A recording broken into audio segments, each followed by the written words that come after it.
Blizzard King. You're now rocking with Uncle D. Blizzard King. You're now rocking with Uncle D. Hit subscribe.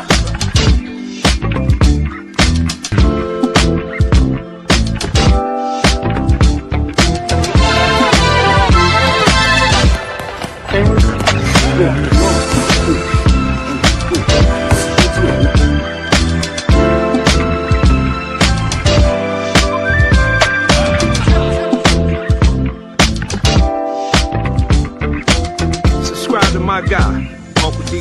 Tell him Big Bass sent you. Dennis Quillen. I'm an attorney here in Houston, Texas. An advocate for black men, largely because I am a black man. I'm a black father. I have black sons.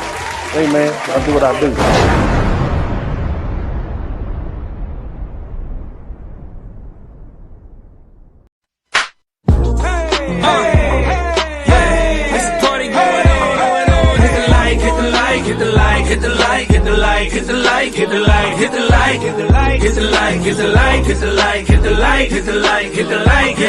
It's a party going on, we all looking at Dennis. Spurling and subscribing, only take you a minute. Hit the cash app, super chat, be a penny.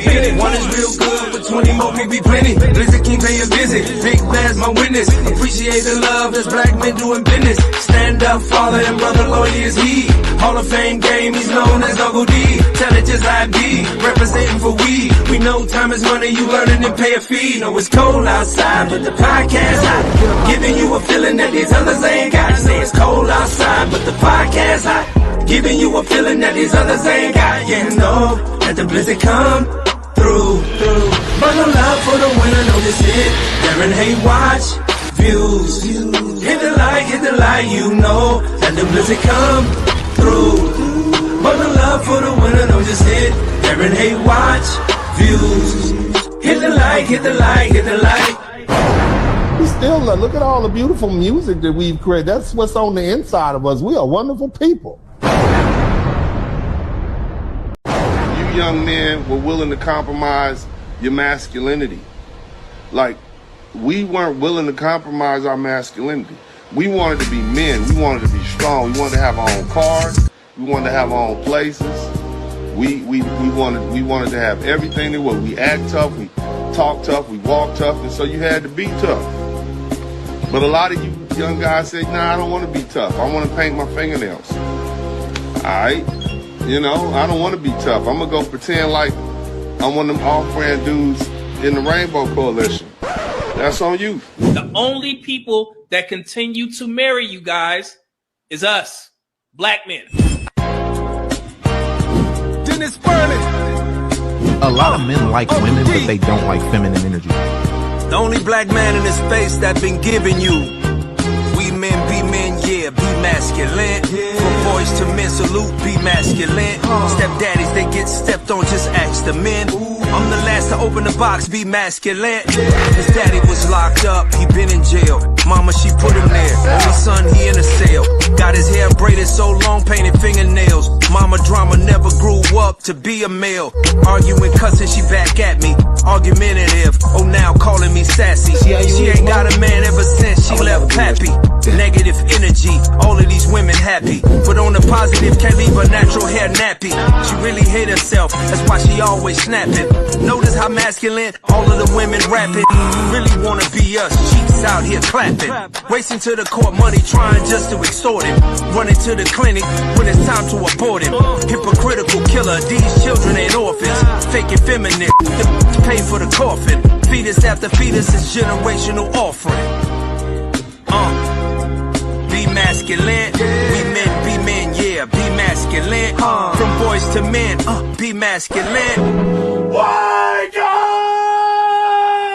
You are making those black men have a level of disdain that they never thought that they would have. Black women still running around there thinking that there's more black men in prison than black men in college.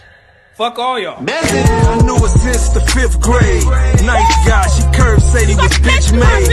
Now that bitch so cold, she like a switchblade. She don't answer the no, she big babe. She big back, she big broke, that's big facts. Throat goat, her boat float for big sacks. Light skin, she so lit for big black. BBC to BBL, she BBD. When some man time. And tell your daughter to get her ass out the man line. Make that appointment, stop showing your tan line. Use your heart, but that is just a landmine. Our hood dead, black women wearing the Klan hoods. Over 22 million Planned Parenthood. If you don't love the babies, how you gon' love me? Ain't no love, that's why she charging the love fee. She talking Brad, you kiss my ass, I'm thug free. Most beautiful women are looking ugly. Not missing a beat, we make the game different. Change lives and all it took was a plane ticket. We on the beach, you for the streets, we ain't different. Stalking us down overseas, them dames different. You having babies, so please just leave me alone. Your body, your choice, you chose the funeral home. We chose Brazil, Thailand, somewhere in Guam. Something you can't understand, that's on my arm. No need to calm down, keep with the killer charm. Buy a dog and die alone, you know the song. Stop listening to people telling you need to be in contact with your emotions and express your emotions and all. Sometimes you need to be stoic. Sometimes you just need to deal with it. We men be men, yeah, be masculine. From boys to men, we masculine. Step daddies, they get stepped on, just ask the men. I'm the last to open the box, be masculine. We men be men, yeah, be masculine. From boys to men, salute, be masculine. Step daddies, they get stepped on, just ask the men. I'm the last to open the box, be masculine. It's what life's supposed to be like. All that shit that we was sold in America, you gotta get your credit score up, bro. You gotta get your credit score. Ain't no such thing as credit score down here.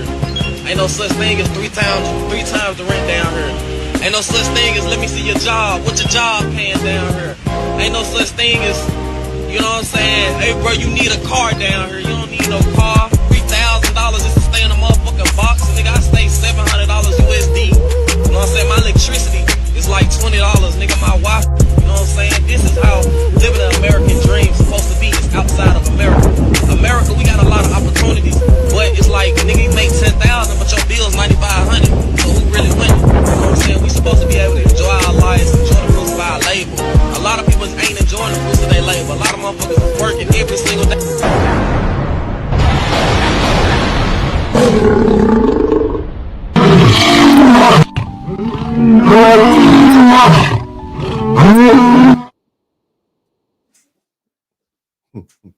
What's up, baby? Yeah.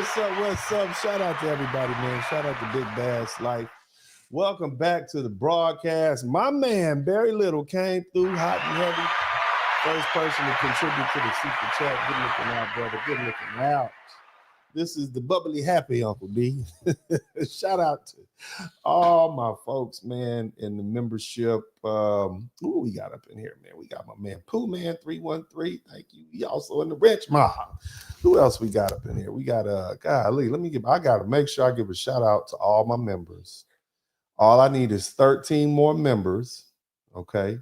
And we will be at 200 members, okay? So if you guys will do me the pleasure of I got to get my little handkerchief fixed. All right, if you all would do me the pleasure of becoming a member, I would certainly appreciate that. I thank you guys so much, Mr. 43TX, Red Sigma, all my guys, Devin Townsend.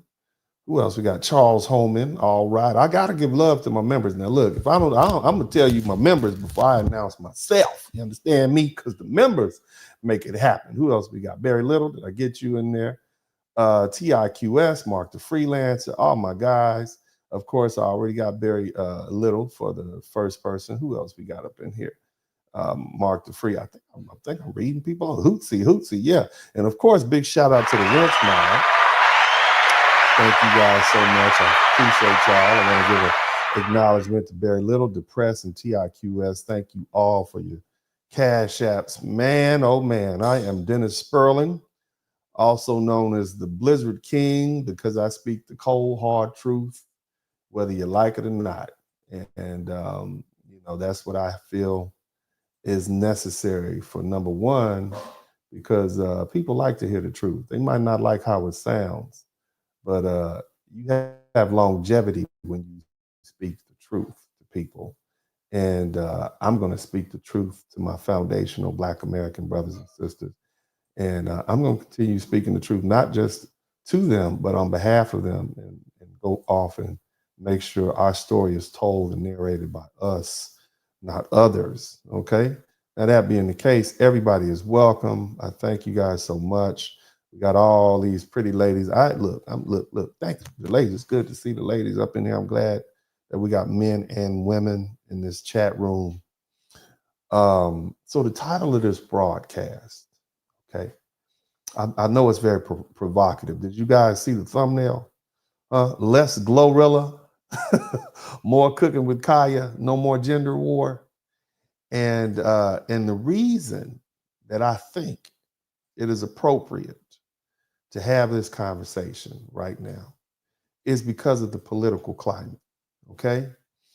And for far too long, family, all right, far too long, mainstream media, Hollywood, and pop culture, they've dictated a narrative about Black men as failures and glorifying dysfunction and fueling division in our communities, making our women not proud of us, okay?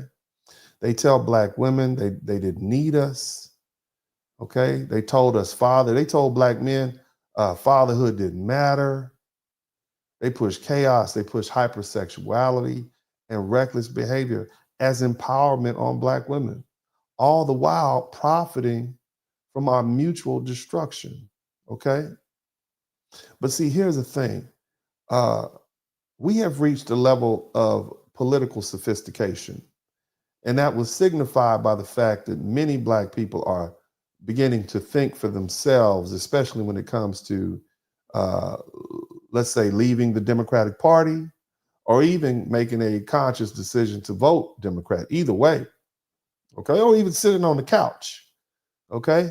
So what I'm saying is that era of the gender war where we could be gassed up to fight each other, it's over, okay? The gender war, as far as I'm concerned, is dead. Black men are done engaging in a fight that was never ours in the first place, all right? The gender war was a manufactured distraction. It was a system designed to pit us against each other while our families and communities suffered. But now, as economic realities shift, corporate America turns its back and the false promises of independence crumble, the truth is becoming clear, and we need each other, okay? And I mean that from the very bottom of my ice cold hearted heart. We need each other. We need each other now more than we needed each other back in the civil rights movement. What am I talking? What do you mean? What you mean, Uncle D? What I mean is, at this point, we actually have something to lose. Now, let me run some stats by you all. Did you know that Black women are the most enrolled group of people in university right now? Do you know they have the highest per capita number of entrepreneurs right now? Did you know that Black men, your very same Black men, okay? Us dusty Black men. Shout out to all the dusty Black men. Somebody type dusty in the chat room. Us dusty Black men, specifically middle-aged Black men, that's about 30, 35.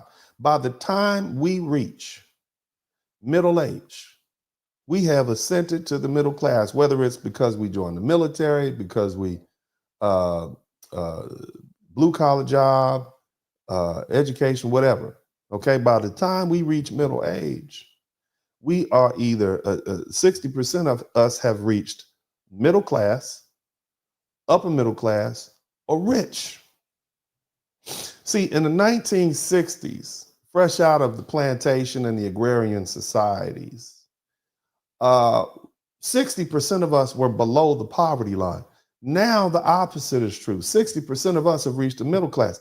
And that last 40%, you got to understand, that's old people and children. Okay? So for the most part, or students. So most of us are either up or we coming up. So we actually have something to lose now. And so we need to not engage in a fight that was never ours. Okay? The gender war, as I said, it was a distraction. It was meant to pit us against each other. And now that these economic realities are beginning to shift, right? The false promises, the independence, all that's crumbling. Things are becoming clear. And again, we need each other. So my broadcast tonight entitled Less GloRilla, More Cooking with Kaaya. Not that there's anything wrong with GloRilla, because you need a turn up girl. You know, you need somebody who can get it, right? You need that too, but you also need some more cooking with Kaaya with that. And basically what I'm saying is you need the sexy girl who throws caution to the wind, but you also need a woman with some traditional values. And what's happening right now is the culture is shifting real time. Black men made it clear. We respect women who embrace their natural roles. And that's why you have content creators like Cooking with Kaaya Renee. They're blowing up, not just because of the food, but because she embodies, and like many of her, they embody the very things Black men and all men have actually valued: femininity, fun, and family-oriented energy. And meanwhile, the media is still trying to push this glorification of ratchet behavior and is losing its grip. Black women are not down with that anymore. The vast majority of Black women are tired of seeing ratchet representation on the internet. You ask them, they will tell you it's fun, it had its time, there's a time and a place for that, but not so much anymore. And they will tell you that, okay? And you will see that Black women are becoming a lot more conservative. I mean, they actually already were, okay? But the media, this mainstream media, this modern media, has still been trying to push that, but we're not the same people we were, okay? So reclaiming leadership, family, community, and that's what we need to do. And it's got to be enough with the dysfunction, enough with the division, and Black brothers, we need to choose leadership over chaos. Okay, we need to focus on building strong men, strong families. We need to support each other. Okay, and we need to prepare for what's next, because it is coming. I just want you all to know that. Right now, they're dealing with the Latinos and the Asians and the immigrants and the African immigrants. But like I say, we're not next. We were first. Okay, we were first. You see what I'm saying? We are first and always. So, the system profits from division, and we're not going to play this game anymore. All right. So, no more gender war. And it's not me telling you. What I'm telling you is that the environment is changing, and we're not going to go for the manipulation. And it's time to lead. It's time to rebuild. It's time to win. All right. Now, that being the case, for the past 60 years, we watched as largely Black men have been painted as villains of our own story. Our voices have been silenced, and our struggles largely ignored. And for decades, the media would put Black women on TV, right, and provided them with the monopoly on grievance, meaning they had unquestioned access to mainstream media, daytime talk shows, books, movies, television, magazines, and they were able to voice their frustrations, not just with society, but also specifically with Black men, be it their fathers and also their relationships with their men. Okay. Now, we want to talk about daytime talk shows, right? I mean, this is where the Black male bashing began. Okay, from the 1980s to the 2000s, you had daytime television, and it became the main battleground where Black men were demonized. And this made Black women say, ugh, right? Like, ugh. Because you had talk shows, they created the deadbeat Black father stereotype, even though the vast majority of those women actually had men in their lives, be it a stepdad, be it a father. But, they kind of, the media kind of just points out the bad ones because they need the sensationalism. Shout out to Johnny Harris. And so they push the whole Black man ain't SHI doop, doop, doop narrative, right? Black men ain't hockey pucky. We'll try that word, right? And so it framed Black women as long-suffering victims of male failure. And we talk about Oprah Winfrey from 1986 to when did it stop running? 2011, was it? I mean, her show premiered, and it became like the most influential talk show in history. And from the 1990s to the 2000s, Oprah she amplified these stories of absent black men and unfaithful black men and just all around bad black men. And she rarely showcased any positive portrayals of black fathers, husbands, or role models. And so people realized there was money to be made from that level of sensationalism. And in the minute you begin to make money on something, then the corporate media gets behind it. So shortly thereafter, in 1993, there was a show called The Ricky Lake Show. And it had a paternity test segment. And it painted black men as irresponsible. It exploited the whole baby mama versus baby daddy trope. That's what blew that term up. And it created a spectacle of the black family. And it made it seem as though the black family was dysfunctional. And then, of course, you had Montel Williams. Okay. So Kamala Harris's ex-old man. And his show ran from 1991 to 2008. So I just want you to see it was back to back to back to back. And though he himself was a black man, his show followed the same formula, highlighting black men, okay, as supposed failures while rarely even addressing the systematic issues that led to the struggles. I mean, nobody ever talked about racism. Nobody ever talked about the fact that a lot of black men were dealing with the war on drugs. A lot of black men were coming home from Vietnam, and they had to deal with the issues associated with post-traumatic stress and drug addiction. They never gave another side. And so, that's what it led to. And then, of course, we all know Maury Povich. Most of you watched Maury Povich from 1991 to 2022. It introduced the paternity test as entertainment. And it created this infamous "you are not the father" meme. And it basically turned the destruction of black family into a national joke. And these shows, they normalized the idea that black men were failures, the damage to black male, the damage to our black male identity. It was deep and it was long lasting. And that's just the TV. We haven't even brought up Terry McMillan. Her movie Waiting to Exhale came out in 1992. How Stella Got Her Groove Back in 1996. And if you want to look at Waiting to Exhale, it was a book published and it became like a cultural phenomenon. It sold 3 million copies. And then it was adapted to this blockbuster movie that came out in 1995. And that book cemented the ain't SH poopy crap black men trope. And it portrayed black men as cheaters, as liars, as emotionally unavailable failures. How Stella Got Her Groove Back. That movie came out in 1996. I remember seeing it, okay? And it further pushed the narrative that black women needed to go look elsewhere, okay? Even to have, in that move, Stella actually went down to Jamaica and got her a young man of Jamaican descent, for love and fulfillment. And then a lot of the ladies probably know about this show called Zane's Erotic Fiction Boom. And you ladies, maybe your mother saw that. Some of you ladies might have been checking that out. And so from 1997 to 2010, Zane's book started with shout out to Penny Ford. Thank you so much, sweetheart. I appreciate you. But these books, they started with the Sex Chronicles, right? And it fueled the narrative that black women were basically, that they needed to prioritize sexual liberation over relationships. And her literature focused on black women's desires. And black men were just kind of depicted as controlling, abusive, and disposable. The ladies know about these books. You guys probably don't know about it, but the ladies know about this.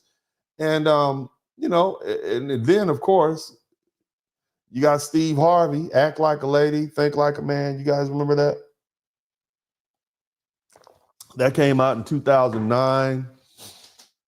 It was marketed as relationship advice, and it pushed the idea that black women needed to train black men to be marriage worthy. And they turned that into a movie in 2012, and it just reinforced the same rhetoric. And so for decades, even black literature and self-help books overwhelmingly blame black men for the struggles of black women. Nothing be said about this government that we have and this racist system that we've been dealing with for hundreds of years. None of that, right? Just blame black men, right? No, nothing else outside, okay? And then, oh my God, the movies. I'm going to say from about 1980 to 2010, they pushed the idea that Black women were victims of black male failure, and while elevating the strong, independent Black woman trope. This is what the media did. I need you guys. You guys think you think like this because you have these independent thoughts, but this is the programming. The Color Purple in 1995. Most of you all were in your formative years, right? And this book was based on Alice Walker's novel from 1982. It starred Whoopi Goldberg and Oprah Winfrey. And the movie reinforced the image that the abusive, cruel, irresponsible Black man, right? Danny Glover's character was Mr. Somebody typed Mr. in the chat. It's some women right now that still hate Mr. They were kids when they saw the movie. They hated Mr. Right? I think I probably saw that movie like 8 or 9 times, man. It was like regular viewing around my mom's house, man. You know, but it became the blueprint for how Black men were portrayed in the media for decades. Okay. And so what we're looking at is psychological warfare. All right. And so Wait and Exhale, right? You guys remember that movie? Terry Millen's, it came out in 95. Terry McMillan's novel. It featured 4 Black women frustrated by their experiences with Black men. All of the men were cheaters. They were liars, or they were emotionally unavailable. And then there was this infamous scene, a car burning scene, where Angela Davis' character set her cheating husband's car on fire. And it became the symbol of Black woman's revenge against Black men. I'm sure there's a lot of brothers got their car turned burned up because of that. And then, of course, Diary of a Mad Black Woman. That was written by Tyler Perry, and he capitalized on the bitter Black woman narrative, right? And the movie painted Black men as abusive, unfaithful, arrogant. And while the female leads, she finds love and redemption in a softer, more feminine man.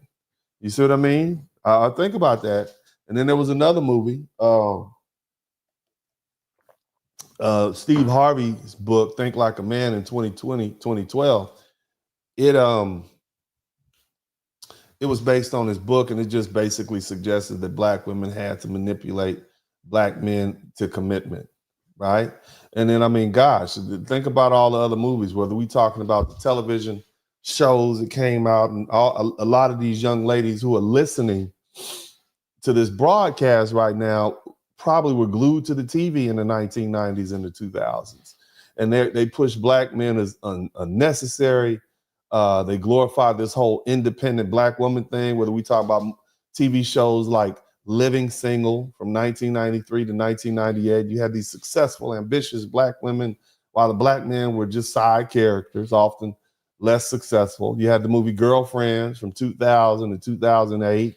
And these Black women, they don't need Black men trope. That was repeated.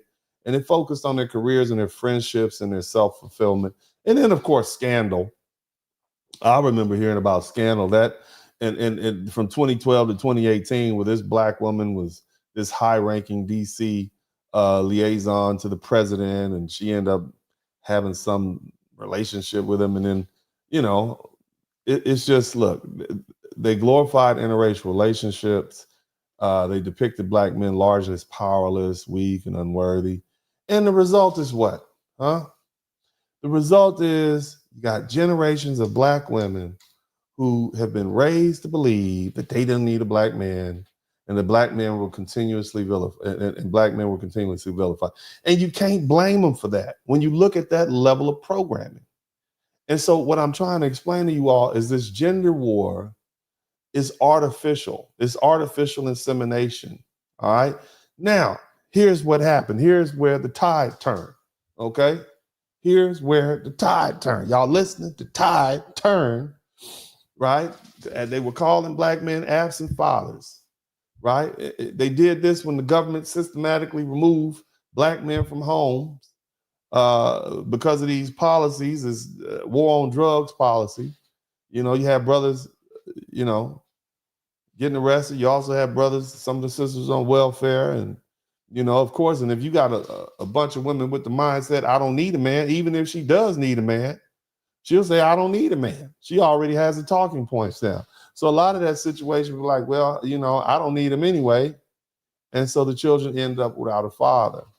Okay. They call black men failures, you know, when the economy left us behind. They call us everything except what we were: fighters, protectors, and builders. All right. Shout out to Penny Ford. Thank you so much for your membership.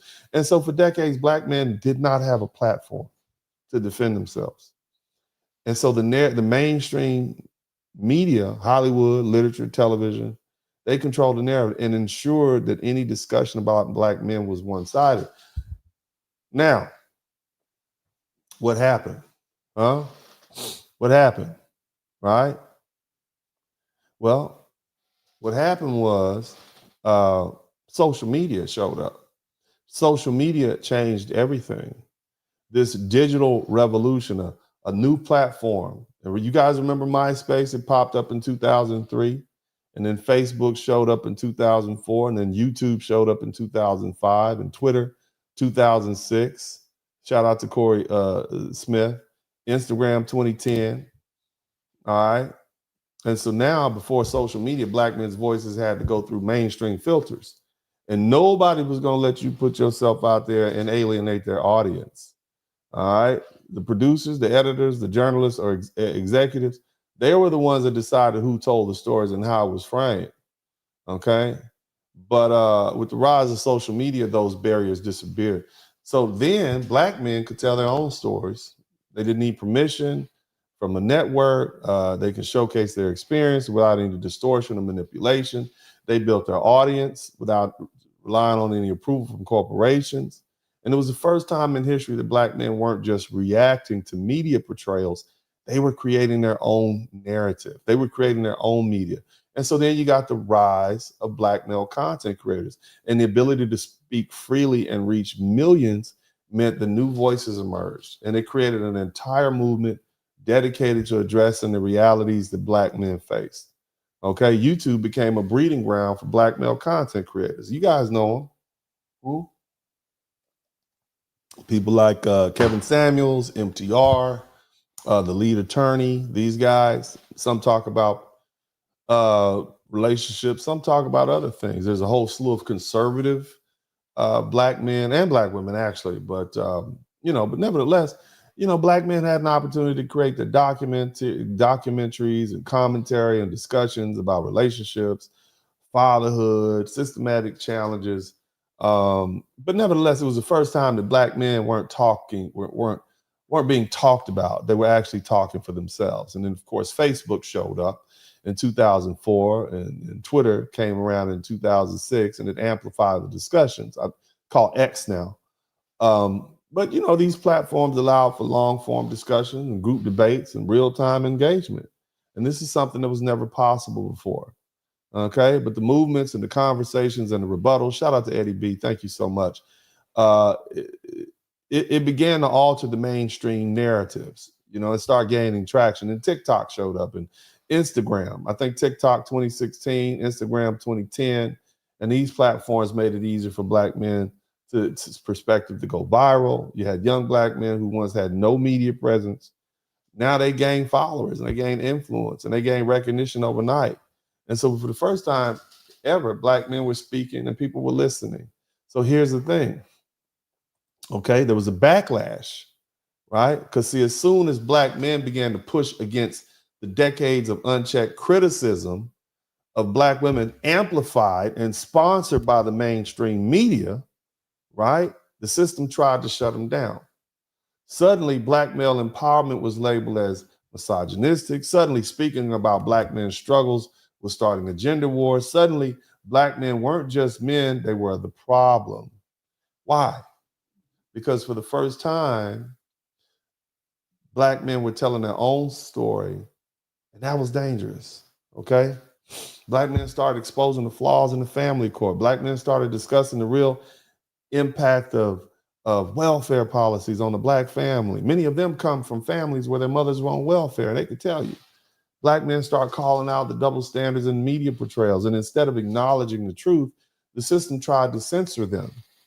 From shadow banning to algorithm suppression, platforms started limiting the reach of black male content that didn't fit the mainstream narrative.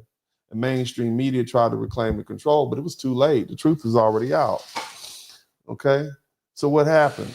What happened was you had the death of the narrative. Black men began to control their image. They voiced their own opinions, you see? Okay, they framed their own struggle, and it changed the game. There was no longer a monopoly on grievance. There was no the narrative control. It was over. But now we're at a different point. Okay, and I need you all to understand this. Okay, now it's not just me saying this, but a lot of different people are saying this. Okay, a lot of folks are saying this, and when you begin to just examine some of the different responses, especially now, again, we've reached a different level of sophistication. So let's begin to take a gander at what is being said. Now, I'm going to do my play-by-play because, this is what I do. I enjoy what I do. Into 2025, we're going to leave the gender wars behind. So, fellas, stop talking crazy about women and you in 6 different inboxes talking to yourself. Ladies, stop saying you hate men because you don't even hate the man that made you say that. You still fucking them and you're doing I'm sorry about the language. Sorry, your language. Wrong. Moral of the story, we all stupid. We're all annoying. Everybody shut the hell up. Yeah. I would agree to that to a certain extent, but we all are entitled to our voice. But let's go, brother. Let's see what else. About 50-50. Wow. This fella right here is showing like what happened. There was a time, and there were some people in the chat room right now, when you would go out, man, you'd be dancing and partying, hanging out. And see, that's in the early 90s.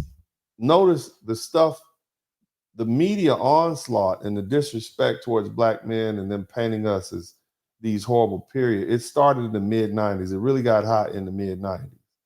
And so back then, that was kind of like the last time you could really just hang out and enjoy yourself and socialize and so on and so forth. But see, this generation grew up with all this gender warring. And you see how they just chilling. They're not even walking. They just sit down. Honestly, I think this is just a result from the constant back and forth men and women have had on social media for like the past 3 to 5 years, bro. We've all sat back and witnessed as men and women constantly argue about 50-50, share their unrealistic expectations, share their horrendous dating stories and ridiculous hypothetical situations. And that has just completely turned everybody off from dating as a whole, bro. Men don't want to approach women anymore because they don't even know if women want to be approached, and they don't want to be labeled as a creep. Women act like they're completely turned off for men. So everybody just said, fuck it. Plus, everything is high as fuck right now. And he said, it costs too much. And ain't nobody trying to add an extra stressor to their life. That's true, too. It's true, too. Let's see what else they got to say, man. And see, fellas, on the first date, he's right. Because look, let me tell you something, man. Ladies, not men. I've never been on a date, real life. Okay, I've never been on a date with somebody and asked them, do they want to go 50-50? I've never had that conversation ever. That is not. I'm like, what you drinking? We gonna have something? What you want to eat? I've never. Is that even realistic? Do y'all really get that deep on the first date? I mean, surely there's some build-up time. Do you talk to each other on the phone? I've never done that. So when you listen to these podcasters, a lot of the young folk, and when I say young, I'm talking about under 40. Especially men. Don't listen to any man. I hate. And I'm not knocking the fellas. But ladies, don't listen to any man under 40 who's giving relationship advice. Just don't do it. Because I'm just saying, especially if they can't claim to be speaking for all men, they just are not, and they just don't necessarily even have the depth, the breadth of understanding to really just have that conversation. They still are not in their right mind until they get about 40. I'm just gonna be honest with you.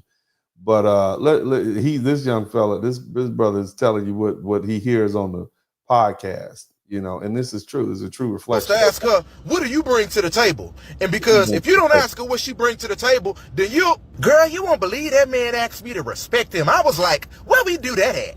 Well, we do that. Society has tricked women into thinking that they the prize. They ain't the prize, fellas. You the prize. See, I didn't have a daddy when I grew up, but I know what a real man's supposed to be. A real man's supposed See, let me tell you. It's the same stuff, right? We're hearing the same stuff. Everybody's saying the same stuff, the same talking point. Blah, blah, blah. Aren't y'all tired of hearing that? Like, aren't we tired of hearing Tell that? y'all what a real woman's supposed to be like. See, a real woman's supposed to be like, hell nah, you ain't finna overtalk me. Yes, I am. You ain't finna overtalk me. Let me just call my wife and see what she needs from the store. He said, let me call my wife. Right. See, I'm just trying to tell you how to be a high value man. God damn it, pick the phone back up. I mean, where's the lie? I mean, you know, let's keep listening, man. Let's see what Lily listen. War start, and what's the end game? I saw this video 2 days ago and I've been thinking about it. And something actually occurred to me this morning. This little gender war that we've got going on, it's not going to affect us. It's going to take its toll on the next generation. Women are saying to young women that all men are dangerous and they should stay away from them. And men... That's true. I mean, that's very true. I mean, think about that. The gender war is not going to affect the people who are already dating. It's affecting the people coming up behind them. You know, you say all these bad things about black men. You say black men are saying all these bad things about black women. The kids are listening and they like, whoa, okay, I might be black, but I don't want one of them. So it's deleterious to what we're trying to do as a black family. Okay. Now let's keep listening to the brother. Men are saying to young men that women cannot be trusted. Also, they should stay away from them. What this is going to do is the next generation is going to grow up hating each other and there will be zero communication line between both of them. Now, as we know, when there's no communication, nothing moves forward. Yeah. And in this political environment that we live in, communication is what keeps it rules the nation. Okay. And we can't have unity if we're not even talking to each other. You understand what I'm saying? We're going to need to be able to communicate with each other. Now, again, I'm gonna be honest with you. You all know that men talking about women is something that every group does, and nobody does it better than us. You understand me? It is like a foundational black American pastime to talk reckless about each other and cap and clown and whatnot. But the problem is people that don't like us will take that information and use it against us, and they will try to exploit that. All right. So I want to share something with you real quick. Let me see if I can get this this screen up real quick. Let me know. Let me know if you guys can see this. There is no end. So since the... Hold on 1 minute. Let me see if I can get this. I'm trying to. Okay, so all right. Let me see here. Golly, let me see if I can get it. All right, so let's read this together. This infighting between black men and black women against everyone else now is distracting or detracting from what needs to be done against the regime. I get you are upset and angry and tired, but this isn't the time to sit back and let everyone suffer, including yourselves, if you want to go back to pre-U.S. Civil War era laws. Be my effing guest. Honestly, I don't want that. Look, black men and black women are on the same page.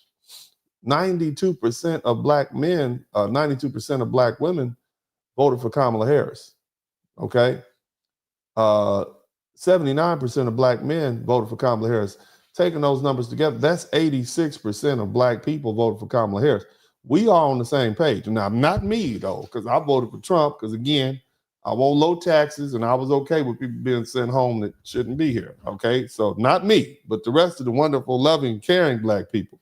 So they're going to try to exploit this age-old gender war to get black women angry with black men, and then have black women believe that some kind of way black men are preventing them from coming out and protesting on behalf of these illegal immigrants and all this other stuff. The regime, as you go, basically Donald Trump's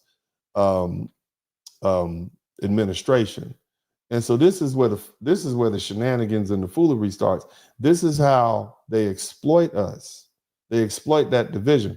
But I'll deal with that a little bit later. Y'all keep listening to the brother. Most of us in this little war are going to be long gone and faded into history. And all that will be left is just men and women that have no idea how to communicate with each other because we've raised them to hate each other. But we don't care, do we?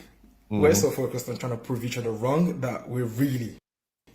You hear what the brother said? We're so focused. Shout out to be about peace and pleasure. We're so focused into proving each other wrong.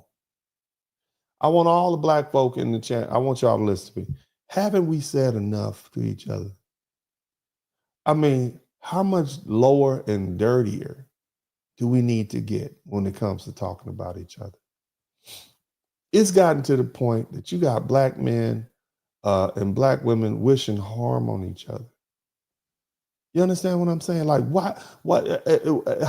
how much? Let's just agree to disagree, right? Let's just say, okay, I'm a man, you're a woman, we're going to disagree. Let's try to find places in which we can find common ground. Let's focus on money. Let's focus on prosperity. Let's focus on success. We've said all we need to say. You know what? I tell you what.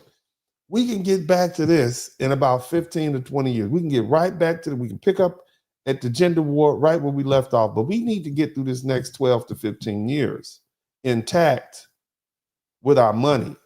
Because see, we built everything we had from 1865 to 1919. And they came in and bombed all of our stuff and destroyed thousands of black towns around. You understand what I'm saying? So again, we're not next, we're first and always. Once they get rid of these immigrants, you better be certain that they're gonna focus on us color folk. You understand what I'm saying? So just don't get it twisted. We got a little reprieve right now. It's halftime, okay? But the supremacists will be back. Let's keep listening to the lady. I want to hear some more. Ladies, please stop. And I mean, for the love of God, please stop making videos where you're shitting on. Shout out to J-Lo. J-Lo. Like, there's nothing cute about that. Mm-hmm. There's nothing empowering about degrading an entire gender because of one or two guys that may have hurt you in the. And I understand, ladies, it feels good. It feels good to talk about men, blah, blah. I know it feels good, but remember, there are people out there will use that against you. Just keep listening to the little lady, though. Past, like, we literally have an entire system that is trying to control us and instill fear into us. Mm-hmm. And you are out here creating a gender war. Like, we have bigger fish to fry. And I mean, if you look in my comments, you will see hundreds of comments coming through from men that are just upset and they're hurt. And you're literally doing to them what you accuse them of doing to you. And it just creates this cycle. And it's toxic. It's never going to end. It's not helping anybody. It's never.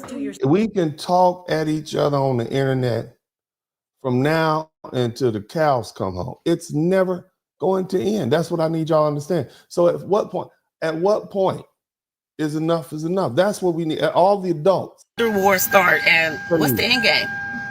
Yeah, what's the end game? 2 days ago, and I've been thinking about it. And something actually occurred to me this morning. This little gender war that we've got going on, it's not going to affect us. It's going to take its toll on the next generation. We're not saying to younger. So much beef between black men and black women right now. It's because we've lost the art of R&B. Yeah, I know people are going to say, well, R&B's coming back. What about... What this young lady is trying to explain is if you listen to those old songs where the brothers sing, yeah, they be, yeah, baby. They be hitting them high notes. Yeah, baby, if you want to do, come back to me. You know, they was out there professing and explaining they love. Yeah, baby, I know I cheated on you, baby. But if you just take me back one more time, you know, they was out there on it, man. You know, they were wailing. Yeah. Ooh, hitting them high notes. But the thing is, you know, they were professing their love, you know, but how do you profess your love for a group of people when, you know, you got a group of men on the internet talking reckless about them and calling them all sorts of mean things, and then you got the women talking bad about, ain't no love in there. Y'all want to fight. We rather fight than love, you know what I mean? But we still do that. We still be fighting, and the babies keep coming. I know that for sure. I will say that. But that's how I know this gender war is kind of fake, because the kids keep coming. I don't know. Y'all don't like each other. Why them kids keep showing up? This is a new bomber. It's a new baby mama and baby daddy made every week. You know what I'm saying? So, but anyway, let's let the lady Insert finish. your favorite artist here. Listen, I'm not talking about them. I am talking about the Yeah. artists that used to sing in the begging and pleading for their sweethearts, for their lovers, for, you know, their girl that maybe they just met like 2 seconds ago, but she just impacted them I so ain't deeply. never seen a woman like you. Because they needed her so badly. I in need their life. you, baby. There's just such a level of vulnerability that it takes to be able to produce and put out a song like that. Come back. And not only that, Come to back. like make a Come back music to video me. that's just so emotionally like deeply impactful. We've lost that. Our community has lost that. That is a lost art. It's a lost art. And people are wondering why the black women and black men are raging against each other on Twitter. Like, can we be honest? Can we be real? Be real, yeah. Shout out to me, baby. Y'all didn't know I could hit some high notes like that. Yeah! Oh, man. Yeah. But the love, where did the love go? Where did the love go? But anyway, let's get back to the work. Podcasts, whether it's men or women, they need to stop. Because if they're not going at each other for some nonsensical gender war, which no one in real life actually subscribes to, they'll Now look, you see all these people who are saying the same thing I'm saying? This is what's in the air right now. This is how I know it's coming. It's run its course. It was artificial. It's run its course. They kept the agenda up. They kept throwing fire. Shout out to J-Lo. They kept on. I'm gonna read all the super chats. Don't y'all go no. I'm gonna read all the super chats. I promise. I'm read all the super chats. But I just want to get through what we're doing right now. Okay. So shout out to everybody. Y'all gonna get y'all time to shine, baby. Uncle D gonna read all them super chats. Okay, cause that means you're learning something. We gonna keep doing what we're doing. But let's keep attack every aspect of what it means to be black and black culture. And for the men that do it, I sit here and I'm like, you guys have black grandmothers, black moms, black sisters that your boys probably all want to get with, but we all know that's not going to happen. And for the black women who engage in this nonsense, you literally make sex and sex appeal the only thing you bring to the table. And I'm sorry, but black women have been so much more than that for so long, and they've looked damn fine doing it. It's shameful none of you got any... When we think of Soldier of Truth and Harriet Tubman and Coretta Scott King and Betty Shabazz, and we don't think of just sex, do we? We think of these dynamic, amazing black women. But somehow this mass media has convinced black women that they should just be reduced to their sexual prowess. And I want you, if you don't see that, that's a mind trick, if for nothing else. And they got black women feeding into it. You see what I mean? So y'all just think about that, but let's keep listening to the brother. Inspiration to be better than that. What hurts me the most is the fact that a lot of you guys know you have an impressionable audience of young people to people my age. And rather than promote these good things about being black, creating these unique and better black spaces, you'd rather sell out the power behind our black voices and the identity of a black person for money and nonsensical clickbait. And it's wrong. These black podcasts. There's been black men and black women who thought like this for decades. But remember, the mass media stifles these voices, and instead it puts puts out there what's the most lucrative. Okay, we don't get a balance. What else looks a lot like this chart? Birth rates. Like, birth rates so low that the population will not be able to sustain itself. It's literally what's happening in South Korea. And so what's happening here is that the women are getting more educated, and as we become more educated, we become more liberal. Not really, because men are just as educated as we are. It's the internet.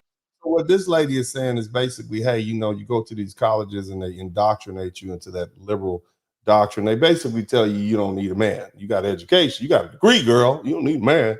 But, is that really beneficial for the long run and the children and families and whatnot? I don't see why these two things are mutually exclusive. Education and motherhood, education and fatherhood. I don't see that. But let's keep listening. It's the algorithms that only feed us the information that agrees with our view of the world. We spend more time online than we do talking to each other, and it's causing us to diverge in our views of the world in ways so extreme. It's literally the first time in history it's happened. Typically, generations, like men and women, match each other on their views of the world politically. Interestingly, what this implies is that conservative women are way more likely than liberal women to get married and have kids.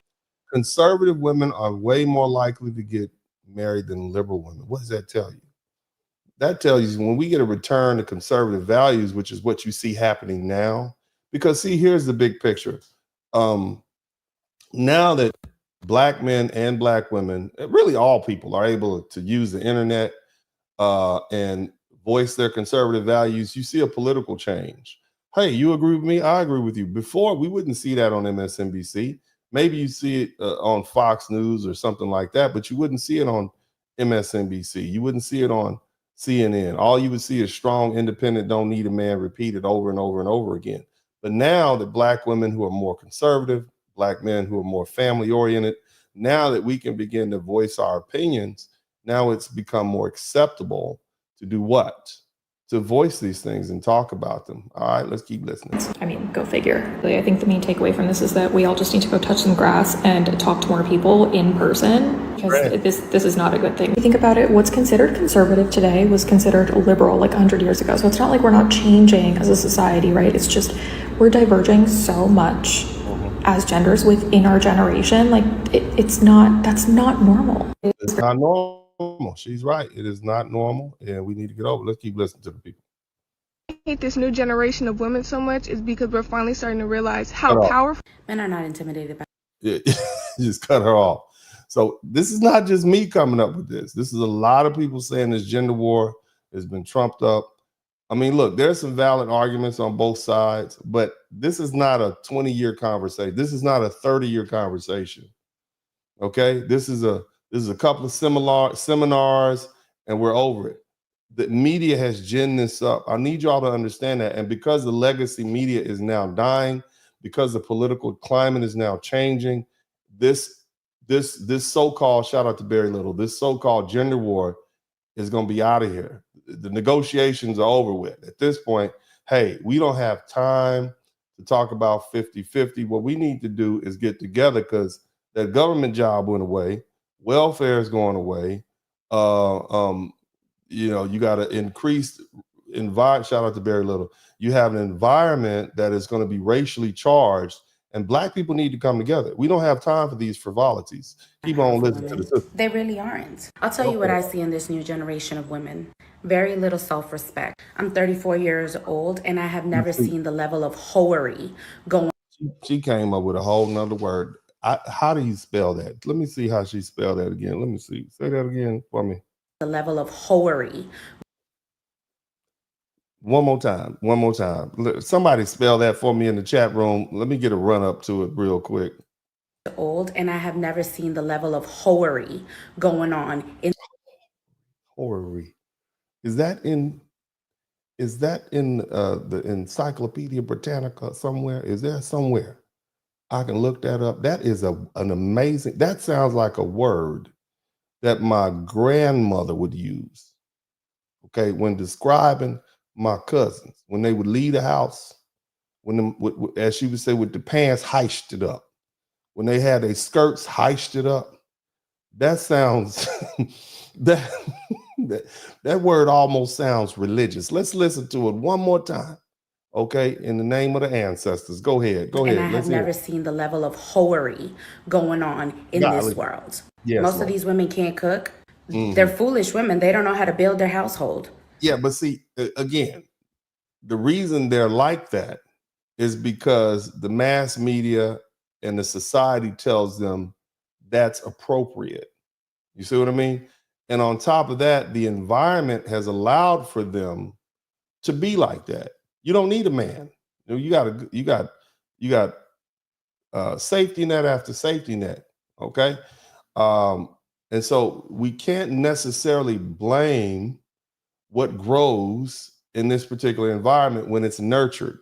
And so what I'm trying to get everybody to do is, yes, there's always going to be accountability for everybody, both sides, and nobody, but you also have to recognize the environment that we live in. And then that way we can begin to actually confront that environment, okay, and address those signals coming from the environment. Instead, they destroy it with their own hands. We got women emasculating men left to right, saying. But that's what they've been trained to do, baby. They've been trained to emasculate. They grew up watching Maury Povich, okay. Their mama watched Ricky Lake and Oprah Winfrey, okay. They can't help it. That's what they do. All right, I'm just trying to tell you that's what they do. Okay, we can't just do you think they just made that up on their own? Shout out to Johnny here. It's been a plan. They were trained to do that. The reason they call TV shows and radios programming, because your brain is being programmed by the movies and the TVs and all the crosstalk. Okay, I'm trying to help you. All right, but go ahead. Is that what the WH horary? It's a problem for them to be a man. But baby, I got a boy. And as parents to a boy, it's my job to be the example and set the standard for the woman that's going to come into his life. It's my He gonna get somebody just the opposite. He gonna get him a GloRilla. That's what he gonna do. You around there telling them all that, he gonna get him one of them fine young twerkers with a tattoo on the side of her neck, and she gonna bring her straight in your house. Just because you try to, I know what he gonna do. I know when you unleash them. my husband's job to raise him. Don't get it twisted. Them GloRillas are fun. I'm just telling you right now, them GloRillas are fun. They are fun. They're a lot of fun. Okay, I'm just gonna tell you, them GloRillas are fun. Okay, back in the day. Okay, back in the day, way back in the Uncle D used to go to the little dollar club, little $2 Tuesday. Little chicken, I go up there for the chicken wings. I give me 100 ones. I don't want to talk about it now though. But go on here. And teach him what a man really looks like. You see, my husband and I, we work together. I respect his role as male of the household. And he pours on to me all the love I need to keep this household going. See, I know you do, girl. I know you do. I know you gone, but you've been doing a little something. Yeah, you can't tell me you ain't keep that man and you ain't got no GloRilla in you. I'm not saying get rid of. We just need a little less GloRilla and a little more cooking with Kaaya. But don't get rid of the GloRilla. Don't get rid of all that. Because you're going to need somebody to hold the guns sometime. I'm just saying. Okay, I'm just saying. We don't want to go in there. We positivity tonight. We positive. Come on. Baby, I'm powerful in my own unique way. And so is my husband. Yes, you are, baby. You powerful. Go on here. That boy going to go find him one of them hot, fired up ass youngsters. She going to be like, come through. Yeah, mama gonna have a fit. Go ahead. What else you gotta say? Let's talk to this. To say, hey, I've tried it this way. I'm not gonna only date Black. I'm going to date outside of my race, other people. I'm gonna be all inclusive. That's one thing. I don't think that is self-hate. Oh, well, first, it's not self-hate, but it is interesting when you use it as a stat when you say these niggas ain't shit. So no, that's different. I'm saying I didn't try to use YouTube people. I don't say the N-word. These people, I'm trying to get these people not to go. I'm sorry. I hope you don't hit the N-bomb again. Come on, man, with the N-word. Like, hey, I've tried this. I'm only dated inside my race. I'm gonna be open to dating people outside of my race. But when I think that you try to couple it with an excuse, well, the reason that I dated majority white or I gravitated to white women is because Black women always put me down. No, don't put that on us. I know, and we have to move on, but it's like the exact same thing. So again, I want y'all to think about it. Just roll with me on. Y'all know I always tell the brothers my preference for them. If you're a Black man, is to date a Black woman. That's what I tell the brothers.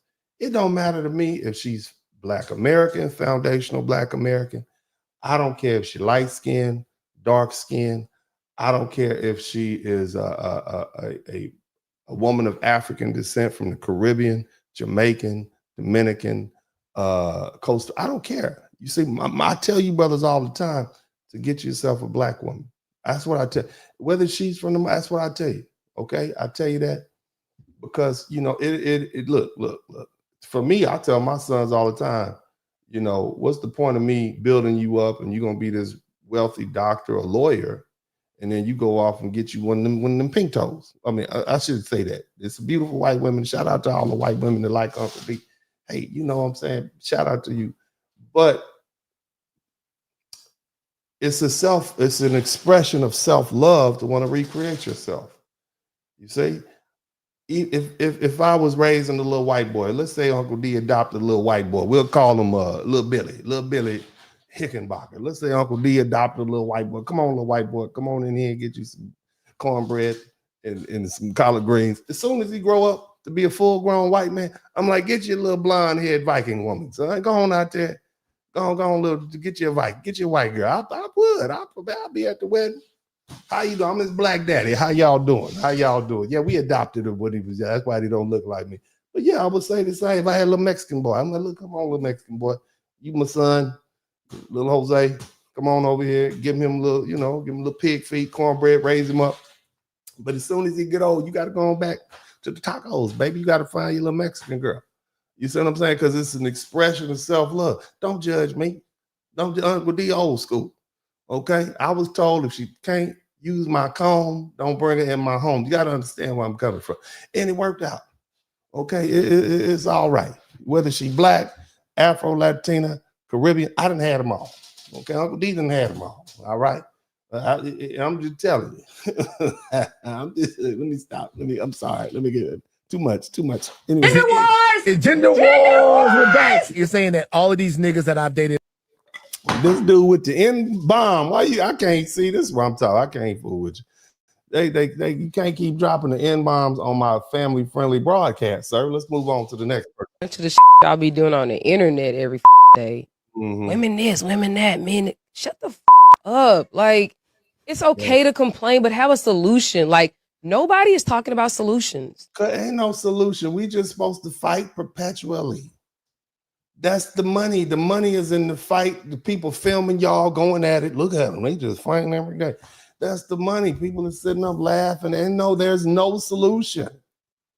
The reason I don't give dating advice is because everybody's different. You like what you like. And sometimes what you like now might not be what you like later. You see what I'm saying? That's what you all need to understand. You like whatever you like.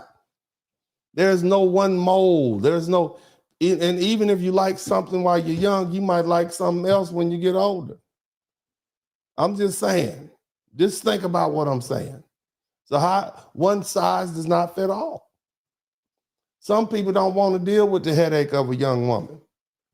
All right, you don't want to, young women are a headache. I'm just telling you, headache. I'm just saying, fun, headache. You need your older gal. Come on, baby, let's go on down to the comedy club. Let's go on ease on that. You 45, you 55, she 45, 48. Y'all both got y'all little medicine next to each, your heart medicine and your post-menopause medicine next to each. Y'all got your little twin trays next to each other. You know what I'm saying? You rub her little rheumatoid arthritis and she crack your back at night. Y'all get along like two peas in the pod. You don't want no young ass girl. Excuse my lady, you can't deal with that. Oh, you don't need all that. That's bad on your heart. You out here trying to learn new songs and stuff. You too old for that. I'm saying. And you need to take your nap at 6:30, 7 o'clock, just so you could be ready to go hang out again about 9:30. Look, man. Look, I'm telling you, you don't want that. All these dudes talking about, man, I'm gonna get me a woman who's 20 to 25. You don't want that. Boy, she gonna give you a heart attack out there in them streets, man.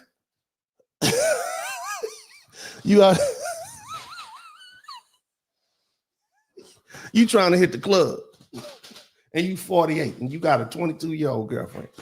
Too old for that, baby. I'm just saying. I've been there, Uncle D. I'm trying to tell y'all. You ain't you what you think you can do, you can't do no more. So I'm just saying, not for everybody. So again, one size does not fit all. That's why I don't give relationship advice. I don't give relationship advice. Everybody likes something different depending on the time.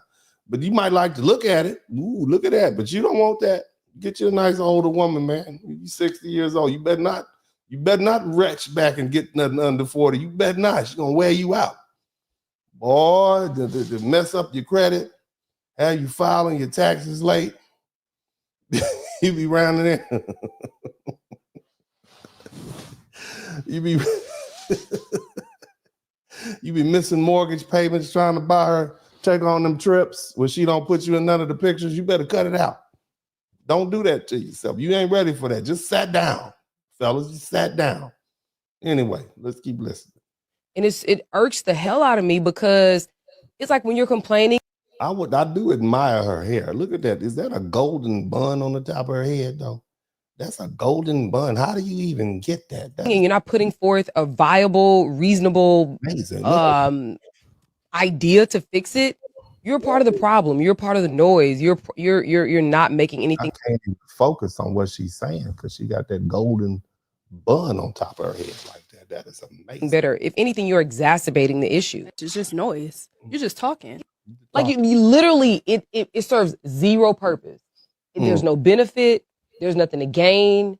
It's just you're just wasting your breath that you might need in your 70s. In your 70s. Like I just really don't understand like why people complain so much. Kind of complaining don't really need solutions for them. It's just that's honestly they just be talking. That's what I'm saying. They just talking. Getting your nails done. You need to be building shit and changing tires instead of getting manny and petties with the girls. And women need to go back to cooking. Hold on. I do get my little nails clipped every now and then. I will, because look at my fingertip. I need to get my little nails clipped. You know me out here scratching people. Okay. Cleaning and staying in the house. Excuse me? How we gonna do that if all y'all want to do is shout out to Penny Ford. Go 50-50 on the bills? If we staying together, you paying half of your bills because you staying in half of the house. What? I ain't your daddy. So I gotta cook for you, clean up, and have your baby? These are arguments we having. These are arguments. Look, man, these are arguments we having. Why that ain't even your girlfriend. That's not even your girlfriend. We just having this and y'all just making up stuff. I don't pay 50-50. First of all, ain't nobody took you out. That's the first thing you need to understand. Ain't nobody taking you out no way. Okay? I'm just saying, ain't nobody taking you out. So what are you talking about 50-50? And you making this up. Okay? You making this up. Right? Go ahead. And work. I ain't gonna be the only one working. So what's your role in the house? If the dude wants you to pay 50-50 on the meal and that's y'all first day, he don't even like you. Okay? He don't like you. Okay? Because if he likes you enough, not only would he be paying 50-50, he'd be trying to pay for everything. Just understand that if a man say, hey, we're going to pay 50-50, he don't like you like that. Okay, that's common sense to tell you that, ladies. That's just common sense. So you can end the whole 50-50 conversation. 50-50 means he doesn't like you that much. So just recognize that. So I don't need to be none of y'all daddy. I don't need to be. You couldn't bring your little boyfriends around me. You couldn't. Hey there, young man. How you doing today? You all right? All right. Yeah. You got some condoms on you? You plan to do something with my daughter, huh? Yeah. I bet you are. Boy, go on in the back. We got that that herpes test waiting for you in the back. That take home herpes that's gonna make sure y'all right. When you take my daughter out, I don't know what you do. Oh yeah, they be uncomfortable. They be like, oh, your dad. Yeah, I know. That's what daddies do. But anyway, none of my business. But yeah, let's get on back to the work. Come home to a hot meal every day, and I be the man of the house. How you gonna be the man of the house if you going 50-50 with your girl? Why am I paying all the bills when there's somebody else living in the house? See these the conversations y'all having. Y'all just making up things to argue about. This is what you're doing. Y'all just making up stuff to just fuss about. That's what you're doing. Y'all just want to be cute. Y'all want to be on TV and in the internet. This is why women single now. Ain't nobody doing all that. And y'all still expect some too. Oh, hell no. Count me out. I'm going to just take care of my cats and be single because, no. You might as well get you a rose while you at it too, because them cats are going to keep you warm at night. I know my worth and I know my value. Hey, Kings, listen. Know your worth, know your value. You are the prize. And why don't y'all be paying for dates? He too young to even know what the hell he talking about. Look at him. Would you trust his advice? Look at this young man. I would not trust anything he said. So I would, sir. I'll just be honest with you. You ain't got no white on your face or nothing. I don't trust what you say at all. You in your head, you got a little peanut head too. Don't ever trust anybody with a peanut head. You got a peanut head. And you can see a little throat. Look at that. He ain't even eating good. You don't even eat enough, sir. I'm not gonna trust you. Go ahead. You are the prize. And why don't y'all be paying for dates? Oh, you sassy. So I gotta approach you, ask for your number, and send you some money to get your nails done. You the man in a relationship. You gotta do all that. You the man, baby. But too, huh? This one got a little bit of sweetness to him, y'all. Not too much, boogie. Get off track. I don't want to. Yeah, because that's not what we talking about. Okay, well, now what we talking about? Let's keep listening to this. Man up that I've ever been with, baby. All right. When they leave me, they're in a much better position than when they got a woman's value that she adds to a man is something that you cannot even put a price on, baby. It is something that you cannot even look at the amount, because guess what we're doing is we're elevating you and we're growing you in a I mean, aren't y'all tired of hearing this? I'm just saying. Haven't we heard this conversation before? How many times we need to hear all this?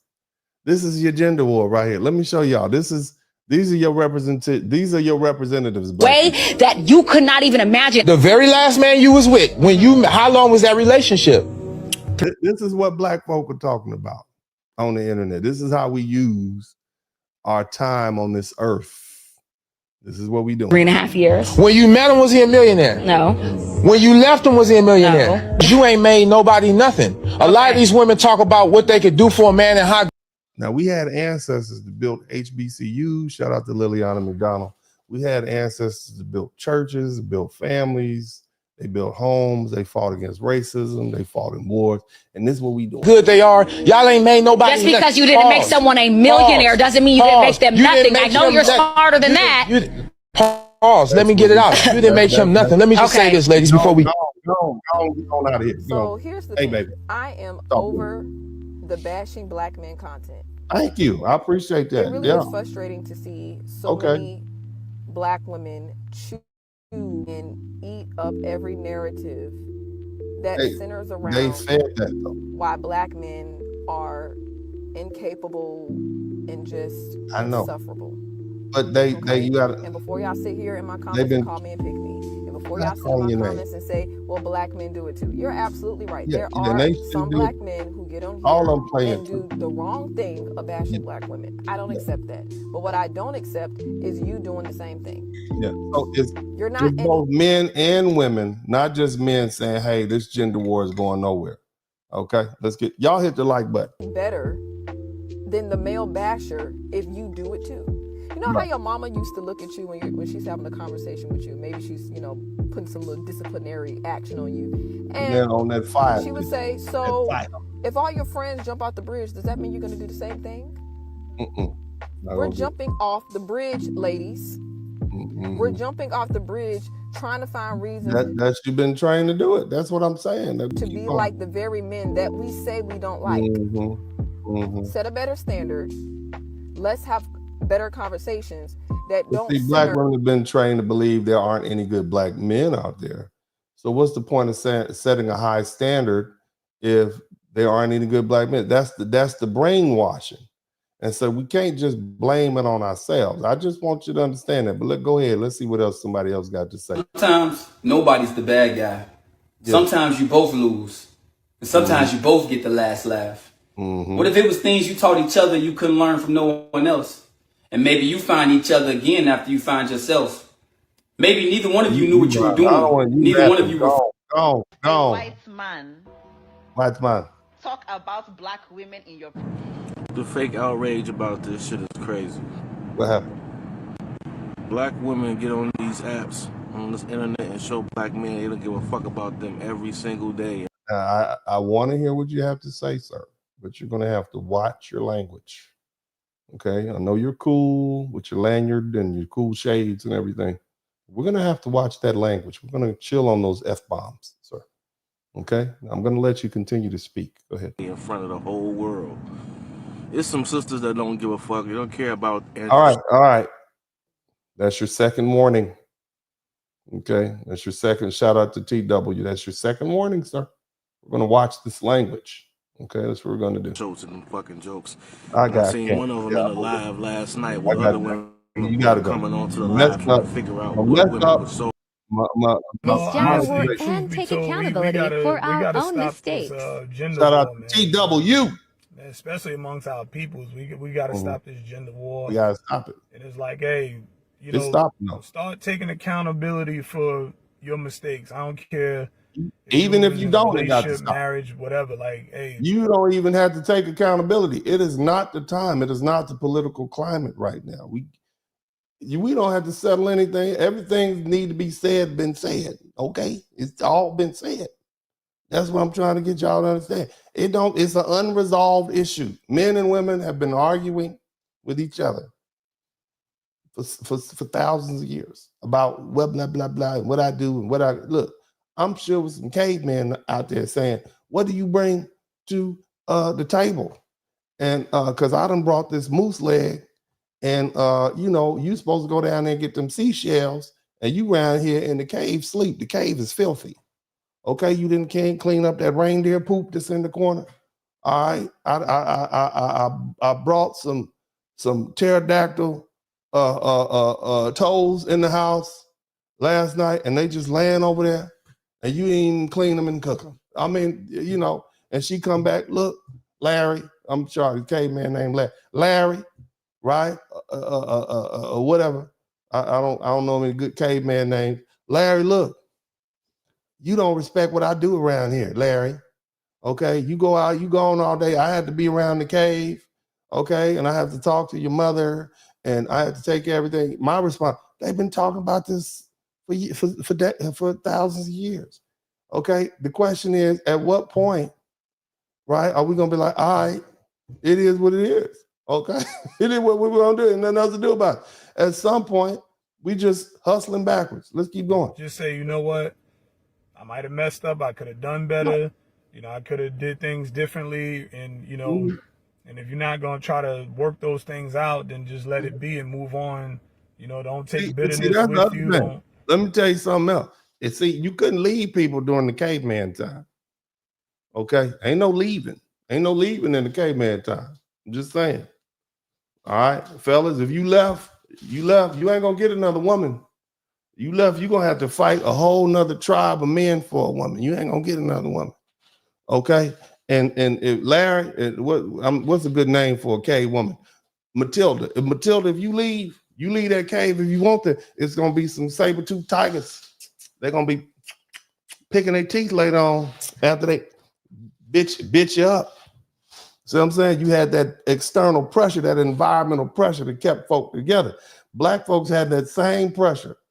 Pre-1955, you know why we were the most married people in the world, in the country? Because you didn't have any other options. You couldn't, well, where you gonna go? You was stuck together. You had to do the best you could. And then all of a sudden you got freedom, right? I don't date black women no more. I don't date black. That's what happened. Freedom did that to you. That's what happened. Freedom. The white man kept you together. Let's tell the truth. Shame the devil. That white man said, "Get your better not come back past Main Street. Bring your black. You wasn't going on. You better be home in the dark." That's why we got along. We were stuck together. And now y'all done got all this freedom. You don't know what to do yourself.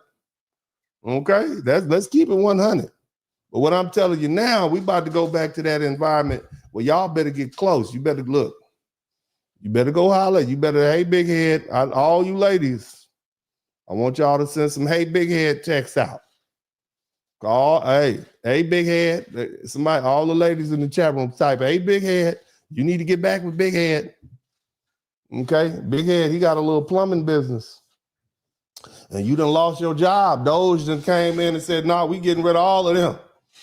So you done lost your little job. You're gonna have to get back with have to get back with Gerald. Gerald the plumber, your friend, your little special friend. You're gonna have to get back with Gerald now. Gerald is looking mighty appealing right about now. Gerald got that nice Ford truck, right? He got that four bedroom house, four bedroom house over there. Yeah, you better get on back with Gerald. Call Gerald now. Because the environment, you need a place to stay, baby. You don't need to be out in these streets. It's cold. Doge is out here in these streets. Okay, I need you to get back with Gerald. I need you to go ahead and give him a call. All right, I need you to say, "Hey, Gerald, I need you to be kind to him." Okay, we got some cooking with Kaaya coming up in a minute. Okay, we're going to teach you something. We getting back to tradition. Y'all need each other again. I'm just saying, go ahead. Let me let this brother finish. Don't Hit take the that number one. energy and put it into somebody else who hadn't done anything to hurt you. You know, you gotta just move forward, man. If you ain't gonna fix it, move forward. There's no time for the bashing and things like that. It feels good though, you the know bad. you handle things a certain way. Bad, So, you don't stop know the mental abuse, stop the physical good. abuse. You know, stop all of it, man. You know, learn how to go into a new situation if that's what you want to do. It feels good talking about. That's why we won't give it up. Let's see what you mentality. got to say, Like, don't. What's good, fuckies? What do you say? I be like looking at videos and shit on social media. Yeah. I hear people mention that there's a so-called gender war going on. And I find it kind of funny, you know what I'm saying? What you find funny about it, brother? What you find funny about it? There is a rebellion going on. Is a rebellion, that's what you call it. Okay. There is no war between the genders because you sure? Against nobody or anything. We definitely negotiating though in public. Women might say, "Oh, you fight against feminism." No, we're not. We're not. You sure? We're not fighting. I think we are though. I think it's a fight. So we're not fighting against it. Y'all are rebelling. Women are rebelling. That's who they rebelling against? Gender war. They ain't rebelling. They don't need you. You don't own them. You can't rebel. What you mean rebelling? I don't know, brother. I don't know. Let's go. They're at war. We don't give a fuck. We're like, they're like, no, we strong and independent. We don't need men. We're like, cool. No, but why we still talk about them if we don't care no more? Why we still talking? If we don't care, why? You sure? I'm just saying. Then resting their independence. You feel me? I don't feel you. I think we still care. I think we still trying to holler. I think somebody that we still trying to holler. If she call, you gonna call back. Don't lie.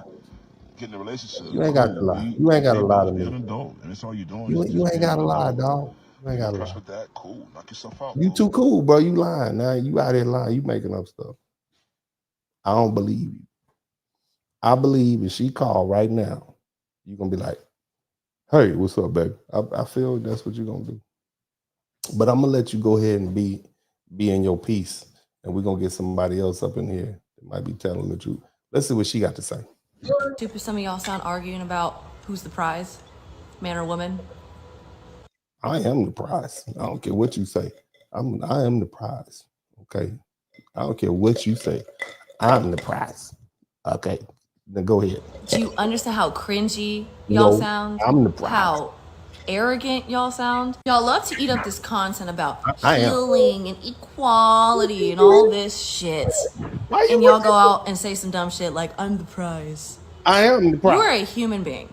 Men, women, all humans. No one is above anybody else. I am the prize. You are not above a man. A man is yes, I am. Prize. But I thought we weren't objects. I'm the prize. Talking about, oh, I'm the prize. I am. We're not objects. Then stop talking about yourself like you're one. I am. It's making no goddamn sense. Yes, it does. You can say I'm worthy. Everybody's worthy. Don't nobody even drink Arizona iced tea no more, ma'am. Everybody is worthy. Think of that. Everybody, right? And your mama white. I could tell. See, y'all love to spread peace, light, love, and positivity, but then go out saying some narcissistic, arrogant ass shit like, I'm the prize. I am the prize. Putting yourself above people. That's why I don't date light-skinned women right there. See, could you imagine her and I having the conversation? I am the prize. And she trying to tell me I'm not. Yes, I am. Yes, I am. You can't tell me what I'm not.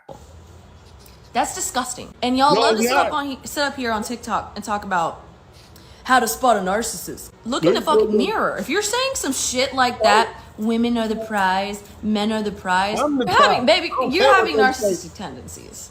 If you part of this stupid gender war, please check yourself. What you mean? I got a cookie. Because it's getting out of hand. It's giving grandiose sense of self. It's giving narcissism. It's giving, I think I'm better than everybody else. I think I'm better than everybody. Touch some grass, because I promise you, ain't nobody the prize. It's not that deep. It's never that serious until it is. Half of y'all are complaining about things that don't even apply to you. Ain't nobody out there telling you you're not the prize. Whoever told you that? You even got close enough to a human being for them to tell you that you're not worth it. I don't know what they say. You know about Delulu? This shit's fucking Delulu. First of all, I got high prize. Ain't nobody the fucking prize. We are all human beings. We're all worthy. We're all deserving of love. Blah, blah, blah. Toxic positivity shit. We really are. Stop putting yourself above other human beings just for the sake of your own ego. No, that's why half of y'all can't even find relationships, because your ego is inflated. Oh, I'm picky. No, you're not picky. You're egotistical. And this is coming from somebody who has a big ass ego. Okay? But at least I don't say shit like that. You got big, okay, so you think you're better than everybody. But go ahead, girl. I'm working on mine. Maybe you should check yourself before you out here in these comments like, well, women are the prize. I'm not the prize. Not a me problem. No one's the fucking prize. Your face is ugly when you do that. You're just a human being. Maybe you're tall, maybe you're short, maybe you're fat, maybe you're skinny. Maybe you have mental disorders, maybe you're neurotypical. We all got shit. We all got issues. And all your Ain't nobody movements for the are prize. protecting No it. one's better than the other person. I Okay, am women are not better than men. Men are not better than women. Okay, We're better at certain things than men. They're better at certain things than tell me, us. no, I'm better But at we, everything. as a collective, we're not better I'm the than. prize. I don't We are care just what you better get out at here. I don't even certain want to hear things. Does not nothing make you the else to say. You prize. blah blah blah I blah. know plenty Blah of men blah out here who blah are blah way blah more blah emotionally blah mature than blah I am. whatever. Being brief when it comes to this, but this is a part of a conversation that I feel like we're not getting anywhere with. The conversation about safety when it comes to men and their emotions. Absolutely. We all should be able to provide a space that is emotionally safe and secure for both of our partners. But we cannot continue to point the finger at a specific, especially for men. We cannot continue to point the finger at your woman if she has tried. Sometimes the reason why you do not have the safety is because you will not allow the safety. There are so many instances where we have seen men who have tried to remain with this stoic demeanor, who have a fear of vulnerability, who perceive. I ain't about to be out here crying for you, girl. What's wrong with you? You tripping. You don't even want the man out here crying like that. That's too goofy. That if they express emotions, they perceive that they're going to be seen as weak. And so because of they will be seen as weak if they out here crying and boo-hooing. I'm just telling you, but go ahead, keep talking. That they won't express their emotions, they won't share their thoughts, they won't express their concerns, but yet they scream and they cry and they constantly tell their woman. Because the minute we start talking about our emotions, then your little vagina dries up and you see him as less than a man. And you'll be cheating with the quiet dude down the street. That act tough. Don't lie to me. Don't lie. That they need the safety. How can she grant you safety if you will not allow yourself to move forward to actually speak to her about what it is that you're going through? Ain't nobody about to speak to their woman about what they're going through. She don't want to hear all that. What's wrong with you, girl? You obviously don't know what it's like to be a man. Stay in your lane. Not continue to put responsibility on one person in a relationship. Eventually, you all are going to have to understand that the lack of communication, the poor communication that you have. Baby girl, let me just explain something to you right now. Whatever book you read that told you that this is what men need and this is what men need to do, you need to throw that book in the fireplace. That's what you need to do. Because no woman wants to hear her man sit up crying and complaining and boo-hooing. Men don't even want to hear women sit up crying and complaining and boo-hooing and talking about, we call it nag. We don't want to hear all that. Women don't want to hear that man sitting up there crying and about how life is hard. And they don't want to hear it. They don't. That'll turn them off. I hope you're not telling your son this. Because his girlfriend is going to cheat on him every time she has an opportunity to. But go ahead. It's what's causing a lot of the problems in your relationship. I'll tell you one thing. Whenever you are expressing how it is that you feel, it should not be followed with a character attack. Sometimes, because we're big on I feel statements, but sometimes I feel statements can be you statements in disguise. When you say, I feel like you just don't give a dang about me. I ain't about to say all that to nobody. They don't feel, if I got to articulate that you don't feel a dang about me, then that means I already know you don't feel a dang about me, and I'm gonna act accordingly. We need to not be together. Okay, some people are just not supposed to be together, just like some people are not supposed to be married and some people are not supposed to be in a relationship, ma'am. And you got to put your big girl underwear on and just face that. Okay, and that's another thing for everybody listening out here. Some people just shouldn't be in relationships. Some people are not relationship ready. Okay, that's what you need to. Your Boaz is not coming. Your Ruth is not coming because you ain't Boaz and she ain't Ruth. You like I don't know. You like a damn some kind of wild animal out there or something. You need to be free. But go ahead. I feel like you just don't care. Yeah. I feel like you don't love me. If you feel like that, it's probably true. I'm just saying. That stuff like that is still accusing a person. That right there is still putting words. It sounds like you trying to make somebody like you that don't like you. That's the problem. But go ahead. In a person's mouth. This is why I don't talk about relationships. This is just, it's just too much common sense missing in this modern stuff. It's just too much. On top of that, if you lead with an I feel statement, or if you lead with a statement and you immediately start attacking a person's character, or you're being patronized, I feel like she try to make people like her a little bit. I'm just saying. See how her hands look? She look like she hit real hard, and she might grab you. And she comes across as somebody that's gonna force you to like her. Just a little observation. Okay, she's not the type of person you want to make mad. I can see she look heavy-handed. She look like if she pressing her daughter's hair next to the stove, then the top of that little girl ear is gonna be burned. There's gonna be a little burn right here too. That's what it looks. She look heavy-handed. Okay, look like she be making people like her that don't want to like her right then. That's what it looked like. But go ahead. or condescending. Now this person has to defend themselves. So how can they receive you when now they have to defend themselves? And a lot of people would do that, so they will defend themselves, so it'll take away from what the bigger issue actually is. You speaking to a person is just as important as them listening, and you have to speak in a way to where they can understand you and they can fully receive you, because yes, I'm not even that complicated. All you got to do is cook me some food, leave me alone, let me get back to my job. That's all you got to do. All this, and I don't understand how it's this damn complicated. I mean, golly, but go ahead. All these emotions, fellas, all these emotions. When did y'all develop? I mean, I love you, brothers, but too many emotions. You don't need to share all these emotions with women. I tell my sons, the first lesson I taught them was to control your emotions. Okay. That's the first thing. I've been running that into their brains since they was 1, 2 years old. But go ahead. You do have to acknowledge that certain things that you say may trigger a person, and you have to understand that the way that you say certain things sometimes can disrupt the person's emotions, can disrupt their nervous. No, get out of here. Wants me to make me feel like I'm a big back, but I'm not. So big back. Just put it in perspective. Anyway, so I'm tired of guys saying that women, you chose wrong, you chose wrong. Y'all, nobody's choosing well. Not even married people are choosing well. Like married people, the real deal is that we were never supposed to choose in the first place. And let me explain this. But what she about to say is that who you married used to be a group decision by the people that love you the most, your family and folks like that. But go ahead, baby. But let me break down, like, a lot of married people are poly now. They have open marriages or living in different houses. Marriage. If you got what's that word that lady said earlier? What did she say? Horror. That you not, if you got a poly marriage, you mean you mess around with multiple people? That's not a marriage. That is you are a brothel. That's what you are. You are not. They got side pieces. They're talking to people. They're emotionally cheating. So why even get married? What are y'all married for? If you're gonna do all that, just be out there in them streets. What's the point? They're miserable. So not even married people are choosing well either. Like that ain't choosing well, baby. You just community property at that point. You go ahead. Most people men aren't choosing well. That's why y'all be on these podcasts so angry, snapping off. Because we were never supposed to choose.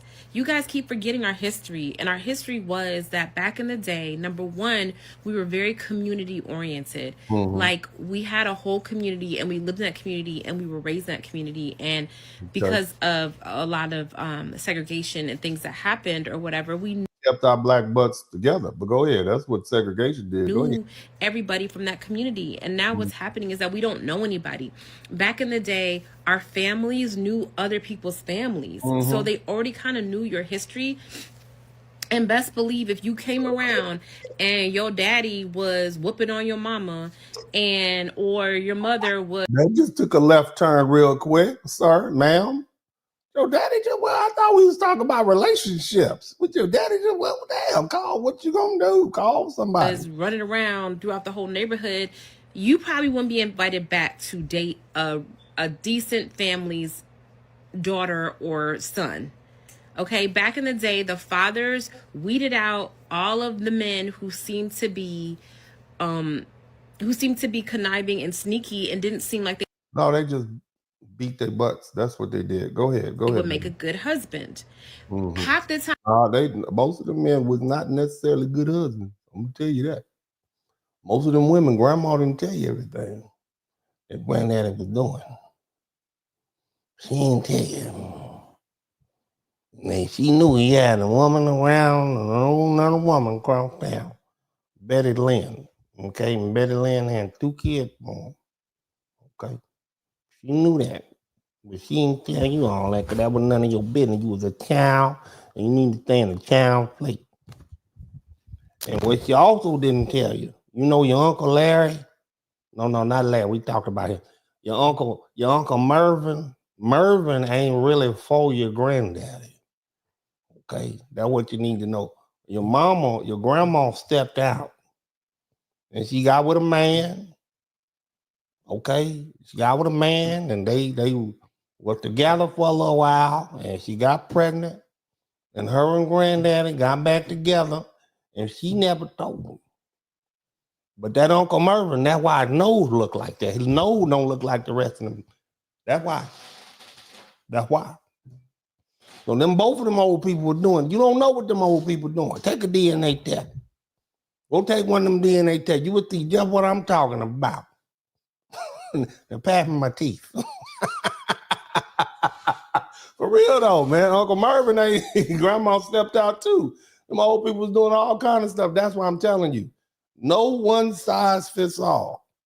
All of these nostalgic trips down memory lane about what men used to be like, what women used to be like. Y'all was together because y'all had to be together. Y'all, it was segregation. That's why y'all was the most married group. You was segregated and you couldn't go nowhere. Okay, you had sun downtown. You had to stay your butt there. Okay, but they were still doing the same stuff they doing. They just didn't have the internets. They didn't have Al Gore's internet, so they can get on the internet and talk crazy about each other every day, put their business out in the street. Can you imagine if your grandma had YouTube back in 1935 and she can tell it? Ooh, all your business will be out there in the street. Keep on going. If they knew because you had a father in the home, a lot of those men wouldn't even come around your daddy. They wouldn't even come to your house because they knew that your dad would sniff them out, or they knew they didn't have good intentions. Your daddy knew all them kids. Your daddy was gambling with his daddy and his uncle. You not talking about the same black community I'm from. Look, let me tell you something.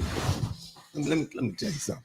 You clearly are not talking about the same black community I'm from. First of all, we all knew each other. We still all know. I bet it's about half the people on this internet that I know right now through somebody else. We know of each other. We know their names. They all went to the same church. They all went to the same fraternities. They all know each other. School teacher, they know everything. We all know each other. You can't say that. We knew it, but we knew who we were dealing with. Look, a man didn't have to do too much. Get on out there, work in the fields. If you're a porter, be a porter. Most men work with their hands. They put you to work. You see? It didn't take that much being a man. You was a man at 14. You understand what I'm saying? So, baby girl, that's all right, baby. Go ahead, keep talking, baby. Go ahead. If you didn't have your dad there, you had your brothers that were going to do it, or your uncles, or your cousins, or your mama's brother. Right. And then for the men, back in the day, Nana, grandma, and the mom was like, that woman can't come back here. I mean, what they gonna do? They live next door to each other. I look, baby. See, here's the thing. I'm old enough to know what a lot of you folk don't know, and I know black people better than most people know black people. I know the inside and the outside, the city folk and the country folk. I done heard all the stories. I done seen it all. You see what I'm saying? And for the most part, it's not like that. You ain't just gonna be. We don't have social status like that. How can daddy put out your new boyfriend and he got a whole nother family across town? And granddaddy got 2 or 3 kids and he ain't tell about it. They just walked out the marriage, walked from one state to another state, got a whole nother set of kids somewhere. You understand what I'm saying? Nobody was back there judging anybody. Grandma had 2 husbands before she got with your daddy, and she only 20 and got 3 kids. Nothing's new under the sun. That's what I'm trying to explain to you. Nobody was out there judging anybody. People were doing what they had to do. We just put these folk up on the pedestals like that. And then the other thing you got to understand is After folk get a little older and they start sitting in the front pew of the church, they get holier than thou. But what you didn't know is that back in the 40s, grandmama was out there bad. She was in the juke joint every week, okay? She just found Jesus later on in life. You understand what I'm saying? She found Jesus later on in life. Grandma had a life too. You'd be shocked. You understand what I'm saying? So stop putting these human beings that gave birth. You want to know where you got it from? You got it right from her. That's where. And he got it, and he got it from his granddaddy. You understand? People have not changed. The environment has changed, and that's what I want to get to when I get through having this festival of fun and love that I'm having right now. I'm gonna get to some real teaching, but let's finish. Because you were picking these IG models back in the day. They weren't IG models back in the day, but there was Fannie Mae, and her sister and them. That's who they was picking. Okay, that's who they were picking. That fast Fannie, that goddamn fast Fannie done laid up with damn repeat, or laid up with him. He's supposed to be here and with me, and he was goddamn fast Fannie over there across town on the other side of the bridge. Somebody type fast Fannie in the chat room. You were picking these, women based on their looks and how to, and they were kind of too hot to try, and they didn't have makeup back then. Nobody was hot, baby. It wasn't nobody hot. Okay, they didn't have makeup. You trying to impose your little modern day 2025 views on what was going on back in the 50s and the 40s. They was not hot. They did not have makeup. Okay, everybody little hair was up on the top of their head like that. They might have brushed it down a little. They was not hot. Okay, they were not hot. I'm trying to help you understand. And they didn't shave. That's another thing you need to understand. But that they weren't really going to make a loyal woman for you. They weren't going to blend in with the family. They weren't going to have your back or whatever. But see, that helped us weed out because number one, a lot of times we were too young to make wise decisions when we were making decisions. And sometimes you can't see. You was winning it first, baby girl, but now you just because people in general, male or female, cannot see the wisely the person in front of them. Some people can, but that's only about 10% of the population. All right, let's see what else we got to say. I'm done with that. Hand in dating, where they get to be choosier and more selective about their partners. They don't have to commit. They absolutely take advantage of it. And our culture has adapted to that norm. At this point in 2024, men have the advantage in the relationship. Men.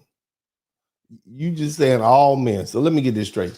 He's 5'8", 273 pounds with no job. And you saying he has the advantage? Huh? He got bad skin and no money. Shout out to Cody Moore. You saying he had? You can't just say all men. Some men have an advantage. Some men.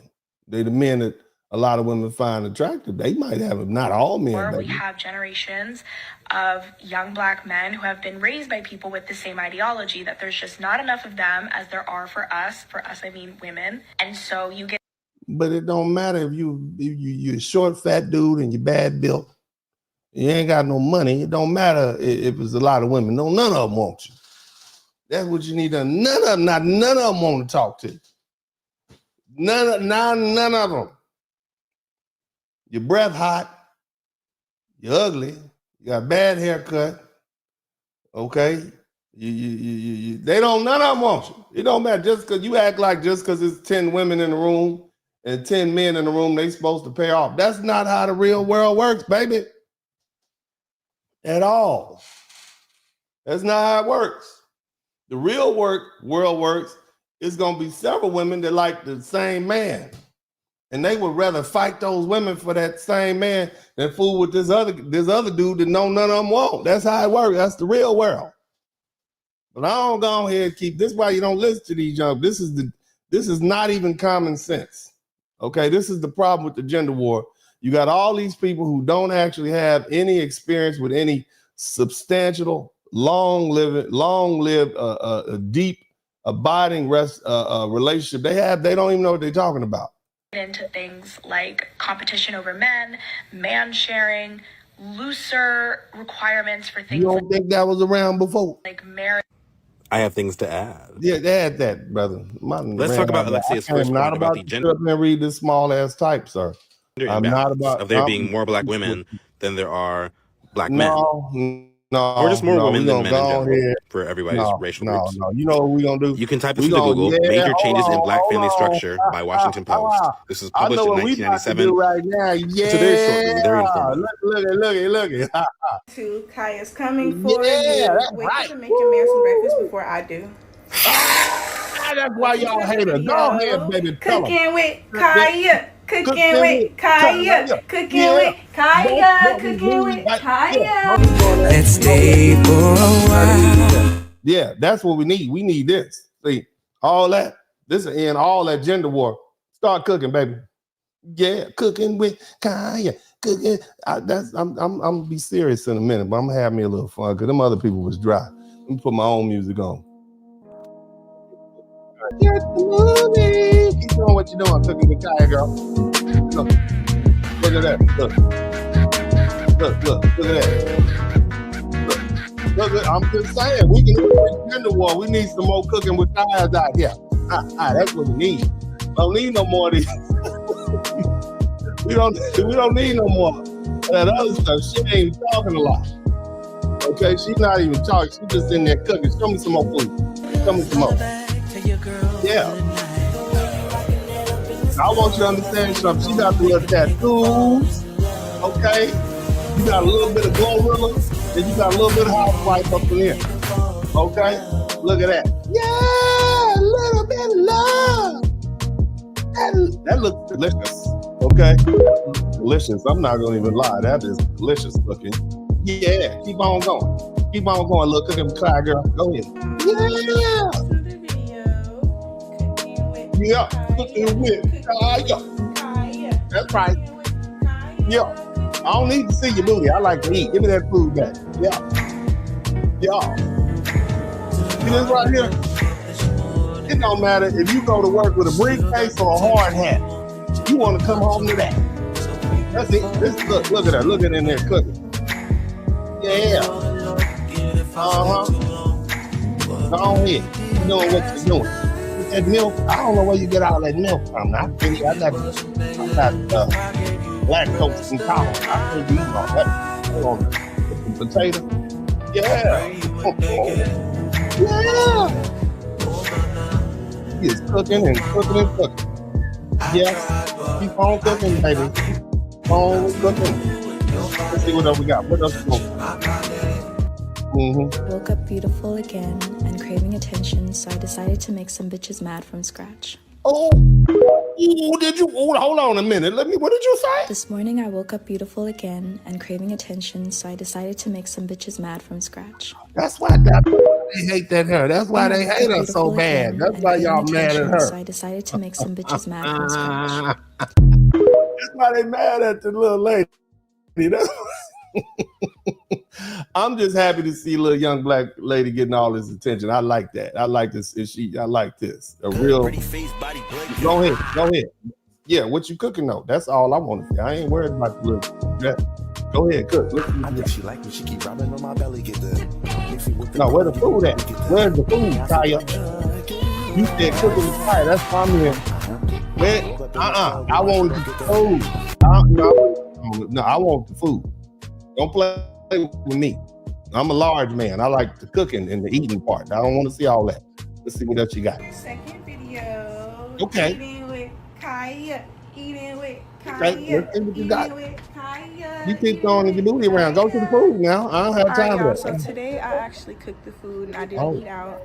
We got some steak fajita quesadillas with homemade sauce. I don't know what to call the sauce. It's I don't know about the little sauce. I don't know about the little sauce. I don't trust the little sauce. First, we're gonna see how much pull the cheese has. Let's look at it. That looks delicious. Nice consistency. Ooh, that's what we like to see. Yeah, okay. Review them all. Without the sauce, just to get all. Now you need to dip it in the little cheese stuff. Okay, is it good? Is it good? All right. I can't really eat my own cooking. I can't eat my own taste because I like to dip a little bit when I'm eating. See, you good. Her, she good. We need more of that. We need more of that. I done ran out of water. But go ahead. Now you wrong for eating your little food in front of all these people. You know they're hungry. They're gonna leave my podcast and go watch. Meat by yourself. I ain't about to play with you, but that is delicious. You did good. Very juicy. You did good. Notice that she doesn't have a lot of makeup on. You know, she's definitely has a normal looking, but not all that other stuff. You got some little tattoos and everything. Flavor is so good. Y'all probably sound like, what the hell does this have to do with ending the gender war? I'm gonna get to it. You know, I like to land my plane late. Keep them going. Meat sauce, like it tastes so good. It's delicious looking. You did a good job. I don't really like the Mexican food too much, but to give me gas. But let's see what else you got. But it looks good. You're doing good. You're doing real good. What else you got going on over here? Baby daddy, cause he Hold on a minute. Hold on a minute. Where is the cooking with Kaaya video? fuck with me. Baby daddy, baby daddy, baby baby baby daddy, baby daddy, baby daddy, baby. All that baby daddy, boy, my cow. Baby baby baby baby daddy, baby baby baby baby baby. Oh, seriously though, she seems like a lot of fun. She's feminine. She cooks. She seems like a lot of fun. Okay, look. Probably, I bet you don't have a master's degree. Not my eye. You just mad about a nigga. You know what I'm saying? And she got a lot of men looking at a video. Okay, so what does that tell you all? Number one, I like the fact that there are black men out there who are just admiring black women. Hold on a minute. Did you hear what she's about to say? Hold on a minute. Say what you just said. Did someone feed you tonight, or does Kai have to? Welcome to another video. See that? Now that's bragging on your cooking skills. That's amazing. Go ahead. Kaaya.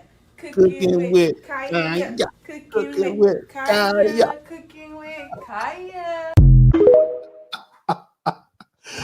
Oh man, shout out to my man Eddie D. Oh man, shout out to Eddie D. Look, man, let me I want y'all to understand something, man. There's a method to the madness, and I'm about to get to the nitty-gritty in the business in a minute. But check out some of these comments. Okay, here's some funny comments and whatnot. Like I've seen a couple of these, and this is a story that's been around. Look, this guy. Ladies, this is what men like. This is the whole point of this. This is what men like. It's not that complicated. Any man that can't appreciate you for some good cooking skills and a good attitude, I mean, golly, he missing out. But listen to this man. Hey, everybody. See the woman in. I just want to let you guys look up in the right-hand corner. You see the woman with a pot and the phone. She holding a skillet over his head. Fair use. That I will no longer be watching Cooking with Kaaya because Cooking with Kaaya. Stop looking off and say exactly what I said. Say what I said. I will no longer be watching Cooking with Kaaya because Cooking with Kaaya is very disrespectful to my lady. And if I'm going to watch anybody shake their booty and then cook, it's going to be my lady. So from here on out. Now, if you listen to the gender war rhetoric, they will tell you that black men don't like black women. Isn't that true? But somehow this young lady, and look, she's a beautiful young lady, but she looks pretty much like every other black woman in America looks. She doesn't have a nose job. She doesn't have that BBLs. She looks like any other black girl her size. That's how they look. So what does that tell you? That tells you being your normal self is fine. That's just what I'm just saying. Let's just roll through this. She's a young, I don't know, she's got to be in her early 20s or something like that. But keep listening. I will be in the kitchen with my lady when she cook. And say what I said. I forget.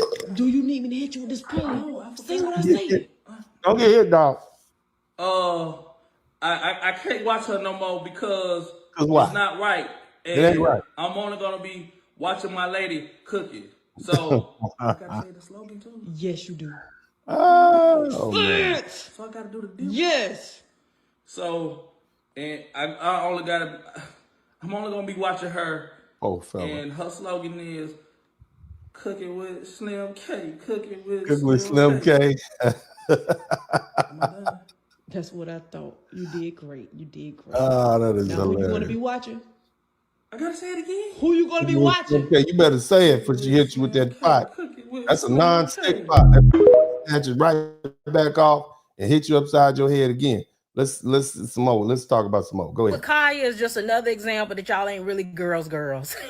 And I just love how y'all keep exposing yourself that the girls thing ain't real. I've been saying the girls thing wasn't real for a long time, and everybody thought that I was just being mean. But now everybody's finally getting to see that I wasn't being mean. I was being honest. It's not real. What you mean? Y'all are mad, and I'm gonna say jealous at the fact that there's a bunch of men making videos talking about how attractive this cooking with Kaaya girl.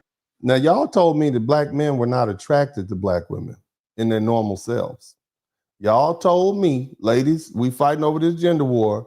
Y'all told me that black men like Latinas, white Latinas, they like white women, they like Asian women. But apparently, this young lady who is really cooking in her regular kitchen, looking pretty normal as far as a black woman looks. Okay, yes, she's young, yes, she's thin. Okay, but at the end of the day, she's clearly a black woman. And you got literally millions of men saying how attractive she is. Black men. So what does that tell you? Huh? It tells you that this gender war is manufactured because when the metal hits, when the rubber hits the road, black men are attracted to black women, apparently. Girl is. And she is a nice looking girl with a nice natural body. Natural. And y'all are sitting up talking about, I don't get the hype. I don't get the hype. You don't get the hype because you've been led to believe through the internet that men like BBLs. And you've been programmed to believe that, right? Your entertainers from Cardi B to all the rest of them have made you believe that you're not attractive if you don't have a BBL. You plain. What did they used to call it back in the day? You basic. Okay? That's what you've been trained to believe. But go ahead, because you've been lied to. Okay, let's keep going. Let me sit you down and look you in your face when I tell you this. It's not for you to get the hype. It's not for you, right? If men are getting online and saying that they find her to be attractive, you questioning why they find her attractive is weird. Because they like these men keep telling y'all that they like natural women. They want a naturally attractive girl with a nice fit body. She fits all of that. She got. What's the fight for, ladies? Why are we fighting if black men are telling you, hey, we like black women? We're fighting because you've been lied to by the media. You've been brainwashed to believe you're not good enough. You've been brainwashed to believe that you should have low self-esteem because your own men don't want you. And then this little lady pops up in November and everybody is glued to the scene, you know? Got a nice natural face. She got a nice natural body. Right? But y'all are so hung up and so brainwashed by these BBL outrageous proportion bodies that you just find it so hard to believe that men could just like a natural fit body. Like you can't fathom that because you're so brainwashed that you think that out of. You can't blame black women because this has been pumped through the media and all these social systems. They've been trained to believe that. Same way that black men have been brainwashed by the same system. That's what we need to understand. And see, once we recognize where this is coming from, then we can adapt. But see, here's this whole cooking with Kaaya phenomenon does a lot more for black women's self-esteem, especially as far as concerned with as far as they're concerned is whether or not black men are attracted to them than anything else. Proportion body is what everybody wants because that's what you want. That's what you think look good, right? You think all that makeup with them bust down wigs is what they've been told that all that makeup with the bust down weaves is what makes them look good. They've been brainwashed to believe that. That's what I'm trying to explain to you, baby. Go ahead. Because that's what you like, right? You like that. What they like. They've been trained to believe that this is what they like. They've been programmed. Okay, the way to look. You like that Ari look, so you assume that that's what every man must fantasize about. No, it's not. It's not, and they keep telling y'all that. But again, because y'all are still so silly and stupid that you keep mixing in. They're not silly and stupid. Okay, it's not that black men or black women are silly and stupid. They've been brainwashed. They've been programmed. That's what you need to understand. 80% of people can be easily programmed. There's psychological studies that show you the CIA, FBI, they've been programmed, they've been brainwashed to believe that. But let's keep going. What men like to sleep with, what men lust after versus what men actually like. Because you still can't separate that in 2024. You still keep defaulting to this BBL bust down Instagram bag look as being every man's dream. And it's not, it's your dream. You want to. This is the problem with cooking with Kaaya. Don't nobody care that y'all men want a woman with a nice natural body and a pretty face. You know that's. Don't nobody care.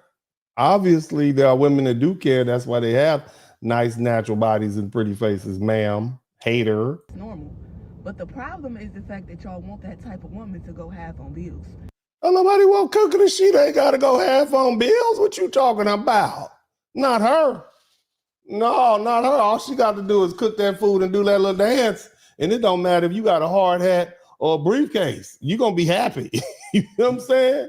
You're going to be you can have a stuff. You come home as a medical doctor. You happy to see Cooking with Kaaya cooking some food for you. What are you talking about? Like, ain't nobody. I'm thinking for men, too. That's another thing. Stop trying to tell men what we want. We know what we want. They showed you what they want. You about to be doing all that. Yeah, here's you your food, babe. You catering to you and doing all that when you're not jealous. That's what you just jealous. In the equation for her. You jealous. You very, very jealous because you don't have that Cooking with Kaaya vibe. I can tell you probably can't. I would rather live by myself than live with. Live by yourself. Like, living with y'all is really like living with kids. Live by yourself then. Let us stay in shape. All that. Have y'all kids. All that. You mad. All up in your car. Mad and jealous. That's what you are. Okay? With your little Marshall's overthrow sweater on. That you just mad. That's what it is. Asking these women to move in with you. You jealous. Spot to help you pay your bills. You are speaking from personal experience, ma'am. Clearly, you are letting your truth come out. Okay, and this is your personal experience. Cooking with Kaaya don't have them problems. Okay, she show up like this with Cooking with Kaaya. Everybody like, yeah, you won. Whatever argument we was about to have, it's a wrap. You won. Especially if you sit down and let them eat. And then she started doing a little booty dance like that. She won. She won all arguments. She could go somewhere and get on OF. She could go somewhere and dance. She ain't got to be. Why you want to put on OF? She don't need OF. She got Cooking with Kaaya. Don't you think? Look, baby, we rather look at food than look at some woman's little stinky booty.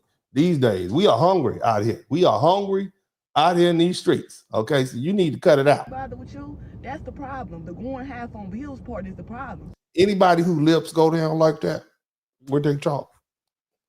Anybody who lip, you don't trust nothing they say. First of all, she messy. Look at her lip to go down like that. Don't trust her at all. Go ahead. Y'all asking for top notch, but want her to help you with your. Want her to help you? No, don't nobody want to help you. That's why you mad out here. You mad. You out here mad. Don't nobody want to help you. You mad because you was like, it's that easy. All I had to do was just get on the internet and just start cooking, and I could have had all this attention and money. That's what happened. That's why you mad. Speak for yourself. No. So goofy self.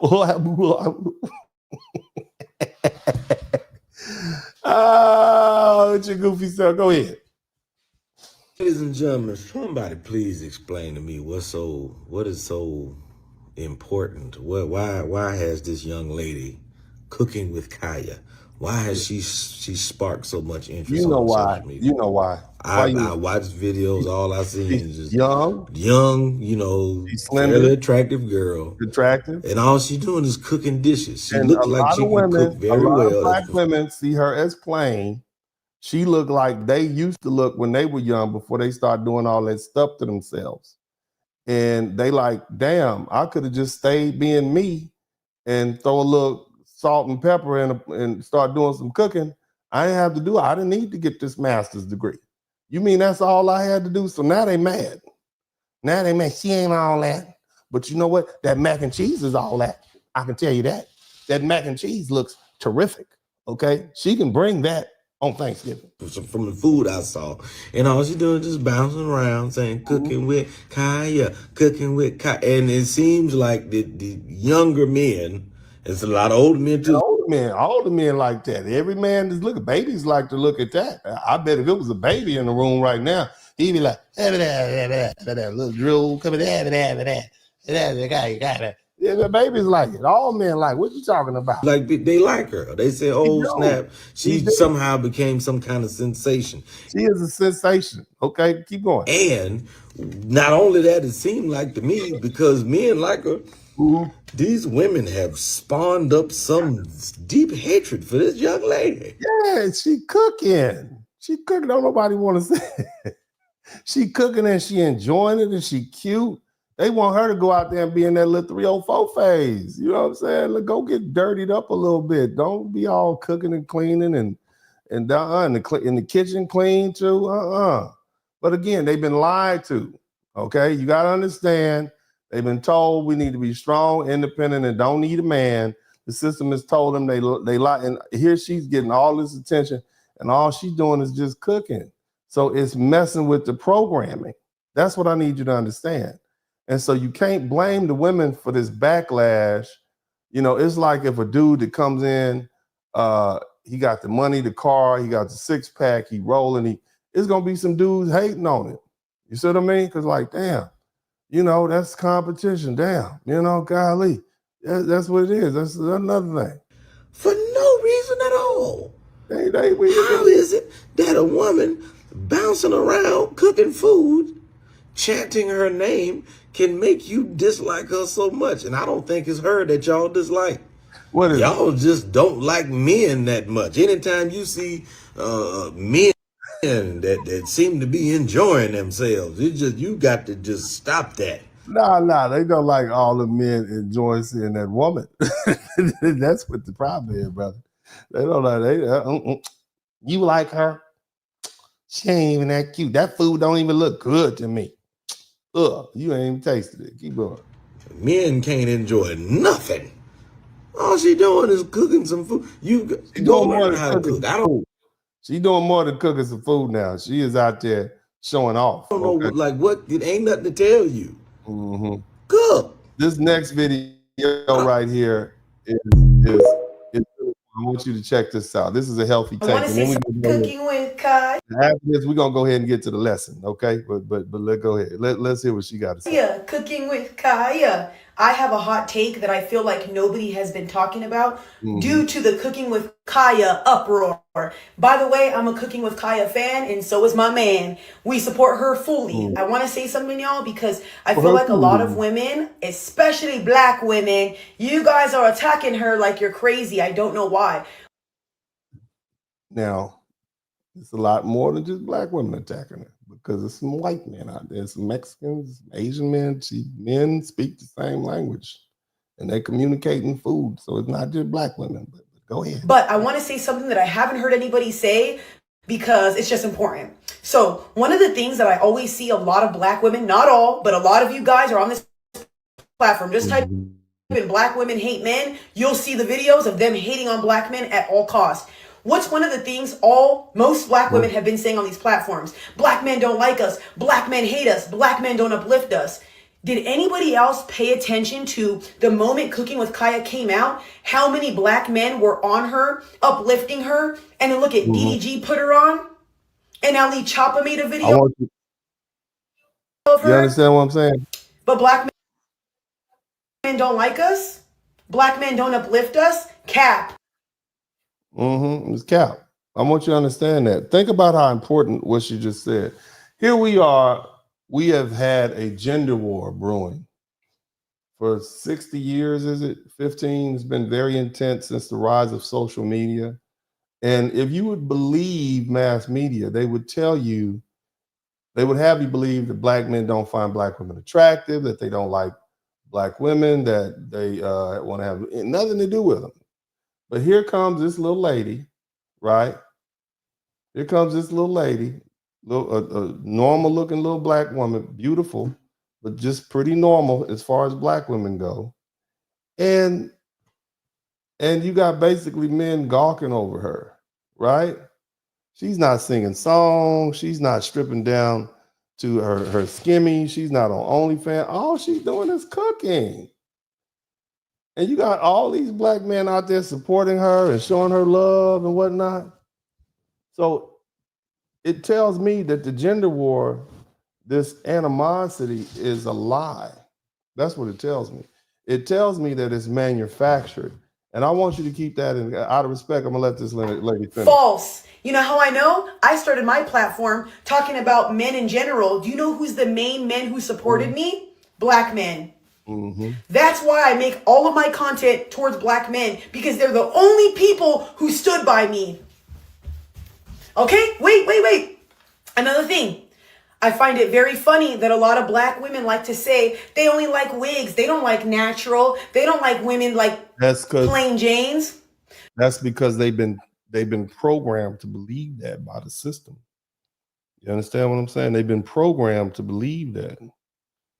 Okay? They've been programmed to believe that black men are attracted to white women or women with these European features. But as you see, when push comes to shove, the majority of black men marry black women, and you also see, or women of African descent. And then you also see just raw, unfiltered internet response that black men find cooking with Kaaya very attractive. So you've been lied to. Let's keep listening. Cooking with Kaaya has a natural body. Cooking with Kaaya has natural hair. Cooking with Kaaya barely wears makeup. No BBL in sight, no lip filler in sight, no weave in sight, no enhancement in sight. Right. Just straight feminine, nurturing, loving, catering, and a beautiful aura and beautiful spirit from the... A beautiful black woman. And see, that's what I'm trying to explain to you guys. You've been lied to so much by the system, you don't know what to believe. This whole gender war is manufactured. Okay? And that's the lesson that we're going to talk about tonight. Now, that being the case, we're about to learn something. We're about to dig deep into this, about to go down into it. All right, we're gonna have ourselves some things to take away from this. Now, that being the case, okay, as I've been saying, right, I gave you some history earlier. This gender war is manufactured. From the 1960s onward, black women were encouraged to voice their frustrations on TV and books and whatnot. We talked about that, okay? But see, at the end of the day, what you all don't know is the real gender war started between white men and white women. It was in the 1960s and 1970s. And they were upset because they lost their patriarchal grip over white women who were fighting for their independence. This wasn't even a black man, black woman thing. We were never supposed to be enemies. But the system made sure we became adversaries as opposed to allies. And the question you should be asking yourself is why? Because a divided community is easy to control. Now, I've gone through a long way to prove to you that the system lied to black women. And now the lies are falling apart, largely because of the rise of social media. And we've had a chance to talk about it amongst ourselves. The government, the corporations, it fed black women a dangerous lie that they were strong, independent, and didn't need a man. Now, what woman on earth, as a group of women have said they didn't need their men? That is ridiculous and it's preposterous. So you know it's not true. But the thing is, they fed black women and made them believe that was empowerment. And it really was just about control. Women in the workplace provide a cheaper labor pool. More single mother-run households meant the government had more people dependent, okay? And the gender war kept us distracted, so we weren't fighting the real enemy, and that's the system itself. But now the system is crumbling right before our eyes. Look at these mass layoffs in Washington, D.C. Look at this corporate America is discarding women as soon as they become too expensive. And you were looking at basically the mass disenfranchisement of women. And it should, for the intelligent women in the chat room, it should force you to rethink this whole notion of independence. Okay? And the same government and corporations that told black women they didn't need us are now discarding you. See, the gender war was never about justice. It was never about equality. It was about power. And now that power structure is shifting again. Okay, now I'm gonna take a quick break. I gotta go get some water from my jelly jar. But we're about to get really deep into this. I want y'all to understand, and hopefully by the time we finish, okay, and I know we got about 687 people in the chat room, You guys make sure y'all hit the like button. And if you learn something, then I should earn something. But other than that, if I'm not teaching you anything, you don't have to pay me anything. I'm going to go get some water. I'm going to be right back. Y'all hit the like button. We're going to get deep into this. We're going to follow up with Black people are finally waking up. And I'm going to tell you what the voter election, the election of Donald Trump meant, and the fact that 86% of Black people voted for Kamala Harris, irrespective of the fact that she lost. But I'm going to be right back. Y'all hit the #1 button. Make sure you hit the like button. Make sure you subscribe to the channel already. I'll be right back. It's a party going on. Hit the like, hit the like, hit the like, hit the like, hit the like, hit the like, hit the like, hit the like, hit the like, hit the like, hit the like, hit the like, hit the like, hit the like, hit the like, hit the like. It's a party going on. We all looking at dinners. Burning and subscribe, it only take you a minute. Hit the cash app, super chat, be a penny. One is real good, but 20 more will be plenty. Blizzard King pay a visit. Big Bass my witness. Appreciate the love that's Black men doing business. Stand up, father and brother lawyer is he. Hall of Fame game, he's known as Uncle D. Tell it just like B, representing for we. We know time is money, you learning and pay a fee. Know it's cold outside, but the podcast hot. Giving you a feeling that these others ain't got. Say it's cold outside, but the podcast hot. Giving you a feeling that these others ain't got. Yeah, know that the blizzard come through. Bundle up for the winner, know this hit. Darren Hay watch, views. Hit the like, you know that the blizzard come through. Bundle up for the winner, know this hit. Darren Hay watch, views. Hit the like, hit the like, hit the like. We still look at all the beautiful music that we've created. That's what's on the inside of us. We are wonderful people.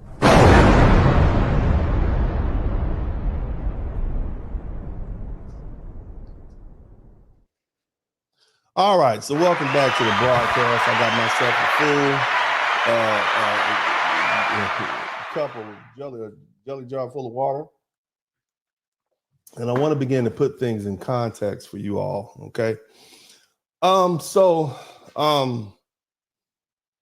They always try to say that Black men and women are divided. But the truth is, Black men and women are actually on the same page, especially when it comes to the things that are serious. 86% of Black voters supported Kamala Harris in this 2024 election. All right. So what that tells me is there's no real ideological divide between Black men and Black women. We're not at war with each other. Okay. In fact, we're stepping back together. So why is it that the media is trying so hard to make it seem like we're divided? Because they need us to fight each other. Because they need Black men and Black women to be distracted.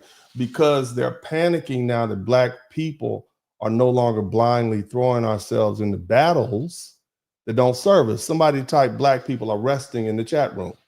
You have to be deaf, dumb, and blind if you haven't seen what's going on. People burning flags in the street, people cutting up and acting a fool. The uproar about the firings. And Black folks are like, we're good. We're resting. Somebody type Black folks resting in the chat room, right? Yeah. But what you have to understand is they will lie, they will manipulate, they will twist the narrative and make it seem as though Black men and the reason Black men and Black women aren't protesting or marching or fighting in the streets, is because we're not getting along or something like that. It's just truly a setup. Remember, right after the election, they were making it seem like a whole bunch of Black men voted for Donald Trump. Remember that? And it turns out it was only 21%. And even still, that was more than any other group of men voted for Kamala Harris, Black men. Now, not me. I voted for Trump because I want lower taxes and I'm not as nice and kind as you all. But the bottom line is it shows that Black people are on the same page. See, we don't have the luxury of these petty battles anymore. The world is changing fast and if we don't adjust, we're going to be left behind. You hear all the stuff that we're talking about. The gist of our gender war is 50-50. And I don't want to date her because she's a couple of years older than whatever the wall is supposed to be. I just want y'all to think about that. I just want y'all to understand that. Okay? All right? See, the real fight is not between Black men and Black women. The real fight is between Black people and the system that has spent centuries trying to keep us divided. You see, the real enemy is the structure that benefits from our dysfunction. So to brothers, look, our job is not to continue forward with this argument. We've said everything we have needed to say in the past. How long has Facebook been around? How long has MySpace been around? 20 years. We've said everything we need to say. Okay? Our job now is to rebuild ourselves. Okay? Shout out to TD Harden. Become the best men we can be. Protect those who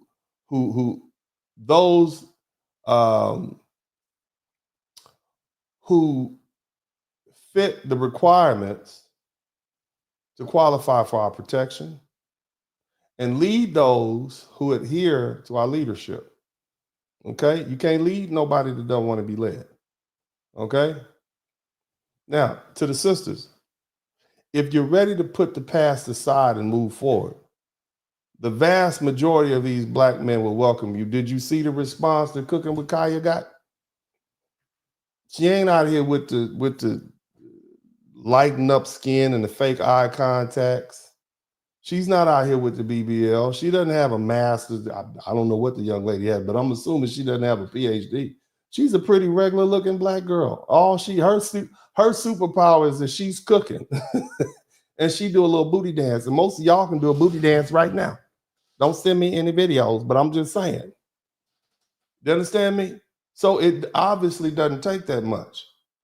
But see, if you still want to hold on to the narratives that have done nothing but keep us divided, shout out to Lavelle. If you still want to fight about things that no longer serve us, if you still want to fall into the same old traps, then you probably need to step aside, because black people are moving forward and we're moving forward together. See, brothers and sisters, the world we live in today is not the same as it was 10 years ago. Okay, it's not the same as it was, definitely not the same as it was 60 years ago. The luxury of abundance, the easy jobs, the guaranteed diversity quotas, the financial safety nets that many folk relied on, is vanishing right before our eyes. See, the gender war was a luxury of easy living. Okay? And it was fueled by these government policies and these corporate interests and these ideological movements, right? That no longer, they no longer serve. That's no longer the reality that we're in right now. See, for decades, black women and other marginalized groups, as they call them, they benefited from these DEI policies and affirmative action, and they got corporate hirings and the same system that encouraged the narrative of, I'm a strong, independent woman, I don't need a man. The government, the corporations, they'll provide, right? But that was never meant to last. That was just temporary. It was an arrangement. It was a tool used by a system to break up families, create a more controlled, dependent workforce. That's what it was. You don't have your man to depend on. Guess what? You better keep that job and you better be compliant. But as you guys know, the recent Supreme Court ruling from, I think, 2023, it gutted affirmative action. Okay, and after in the corporate world, you see it happening right before your eyes. It's shifting, isn't it? Isn't it shifting? You see these folk getting fired left and right. Target, all these different places. At this point, in America, it means we're gonna hire white men first. The era of diversity hires is ending, and it's not speculation. It's already happened. Look at the companies across the country. Look at the backlash from the DEI against DEI and these other initiatives. These major corporations are eliminating whole departments. The federal government is eliminating whole departments. You got Florida, the state of Texas, they're leading efforts to roll back diversity programs. It's happening in Washington, D.C. They're no longer interested in being forced to hire for the sake of inclusion. They're going to go back to hiring what they believe in, quote unquote, married, which it really means hiring white people they want to be around. See, there was a time when black fathers taught their sons, you need to be twice as good and just to get half as far. And that was not rhetoric. It was a survival strategy And America has always made that space for exceptional Black folks, or exceptional anybody, those who exceed exceptions. But those people are few and far between. But now we're in a situation where that for decades, the government policies and these incentives that incentivize single motherhood through welfare program, child support, alimony, all that's being rolled back. Let's look at welfare reform back in the 1990s. Before that, from 1960s, 1960s, you had people on welfare for decades. Families, mothers, daughters. Okay. But see, now we're in a situation where these new policies are pushing that even further back. You understand? And without these alternative financial support systems, a lot of women rely on, and they're going to have to go back to the family structure. Okay. But maybe they'll get some unemployment, but that runs out because the government handouts are gone. Even look at child support. You got a lot of child support reform going on recently. And this is because of the rise of YouTube. Men and social media, men have had an opportunity to express themselves. Remember, it's been going on almost 21 years. In Kentucky in 2021, automatic 50-50 custody. Automatic 50-50 custody. So this is the first state to implement a law favoring 50-50 custody by default. This means that dad no longer has to fight for equal parenting rights. And it reduces the automatic child support payments to the mothers. So you and I are going to be able to have women who just sit up on the child support anymore. Then you got these other states, including Arkansas, Missouri, Michigan. They are proposing to pass similar laws for shared parenting. Florida in 2023, child support and alimony reform under Ron DeSantis, he signed a law in 2023 to change the child support calculations to ensure that the dad shared custody and paid less child support. So what does that mean? That means mom is going to have to get back out in the system. And you got to take care of baby. And, you can't say, well, you got to pay me. No, you got to take care of that baby.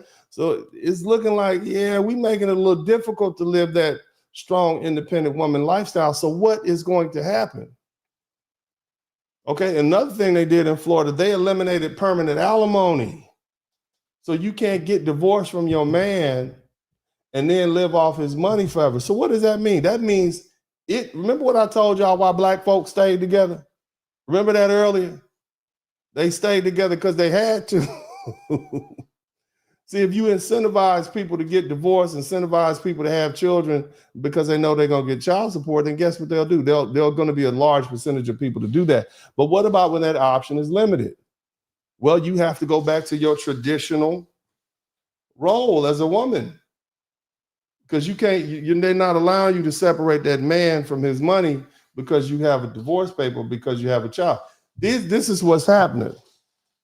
Texas, right here, where I'm from, Fathers' Rights Movement got this gaining momentum. You got a lot of Texas lawmakers who are pushing for mandatory paternity testing at birth before the child is even, before you even get child support. They're going to make you show that baby belongs to that baby daddy. Okay?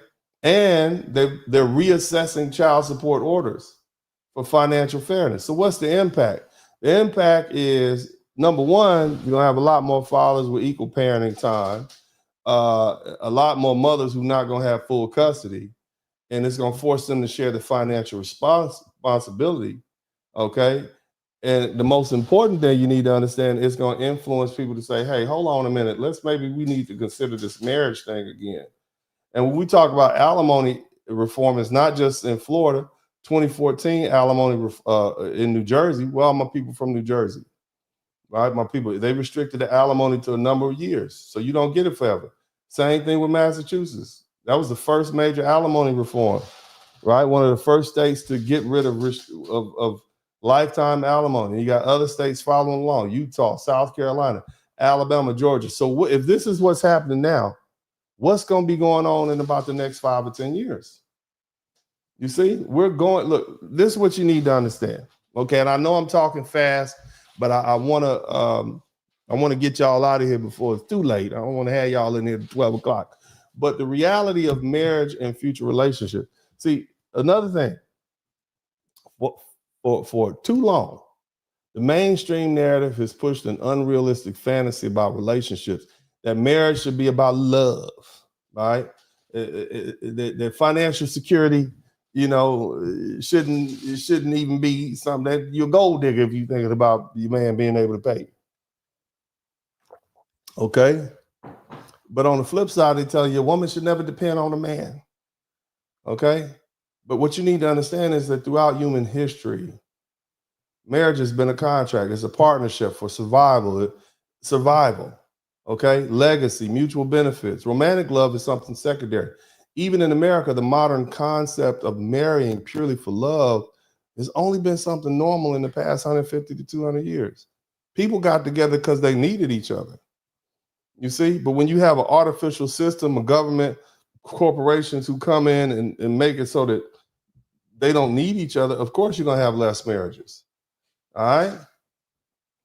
So now with the financial pressures mounting and the government assistance declining, and women, not just Black women, but all women being removed from some of these jobs and not given preferential treatment for some of these jobs, what we're seeing happening is they're going to be rebuilding the traditional family structure because that's your option, okay? Where men and women can come together and not conflict, but be together for partnership, for survival, stability. Look, you don't need to struggle alone. Right? In this system that's rapidly shutting doors on those who once believed they didn't need a man, that's what we're dealing with. Think about this. It's 2025, 5 years. They're saying nearly 45% of women are expected to be unmarried. That means you're going to be 5 years older and still unmarried. And that's not just an abstract statistic. That is a crisis. Okay? Now, if white women are going through a crisis, what does that mean Black women are going to be going through? Huh? A catastrophe. Many of these women are going to be looking for men to help provide security because that's what they're supposed to do. That's intelligent. Okay? Now, the great thing is, as you see, Black men are still open to Black women, despite the brainwashing and the lies that the mass media have told you. You see? Now, the truth is, a lot of men see marriage as a financial risk. They see divorce rates are remaining high. They're concerned about family courts. Okay? They're concerned about women leaving them. All right? They don't want to even talk to women sometimes because they don't want to be a creep. You got mass media and whatnot demonizing men, calling them toxic and obsolete. So what does that mean? That means women are going to be doing a little bit more like of the traditional stuff to make men say, well, you know what, I'm gonna risk the chance with her because man, them collard greens look delicious. That mac and cheese looks outstanding. So that's why we need a little bit more cooking with Kaaya. You understand? A little less GloRilla, a little bit more cooking with Kaaya. And you know, but the gender war is ending. It has to. Because it's a matter of survival at this point. And the other thing you got to understand is, again, we can't afford a gender war. Corporations are done funding the gender war. They're done propping Black women up, or women in general. Well, the white woman is going to go back to her man. All right? She's going to go have some babies and do what she got to do. She'll be back in about 50 years. The government is done funding the gender war. All right? The financial security that allowed the gender war to thrive is disappearing. And nobody in the Black community has time for this anymore. We're being distracted fighting each other, and we losing economic power. We're losing political influence. We're losing community stability. It's time to wake up. Ladies, let's have a serious conversation. I'm not going to sugarcoat or give you any feel-good speeches. Okay? All right? The reality is the world has changed, and the safety nets you once relied on are disappearing. The gender war, this idea that men are disposable and that women can do it all for their own, it was built on a lie. A lie by media, a lie by a corporate government, fed to make you a more docile workforce, easier to get along with. You can't tell a woman who's married too much. She got a man that's making money at home, she might quit. But if you out there with kids and no man to deal with, you got to stay. And at this point, corporate America is shifting back to merit-based hiring. They're gutting affirmative action. They're gutting DEI programs. And Black women will no longer have those hiring advantages that they once did, along with entering into school. We're looking at economic instability as forces companies to downsize, right? If you look at the Harvard Business Review study, found that during economic downturns, women, particularly Black women or minority women, are more likely to experience job displacement than men because employers prioritize retaining what they consider their core workforce. Shout out to Devon Mitchell, right? Now, what's the backup plan? Now that the system that supported your independence is withdrawing, what's the backup plan? You can't use the legal system. Child support has been, there's child support reform. You got alimony reform. You got men who are actually more willing to fight back in court, okay? And in total, 50 states have introduced laws in the last decade aimed at reducing lifetime alimony, okay? And marriage is no longer a financial parachute because of that. And so what's the incentive for men to sign up for it anymore? Very little, all right? If you look at the 2019 Pew Research Center study, it found that among men earning six figures or more, over 80% preferred younger women considering marriage. That doesn't mean you can't get one. It just means that's what they prefer. So it's time to make a decision. Okay? It's time to make a decision. And I need you to think about that. Now, this whole strong, independent woman era that was foisted upon you by media, look, it's a trope. They told you you didn't need a man. You can do whatever you want with no consequences, and you can be reckless and promiscuous, and you can be ratchet.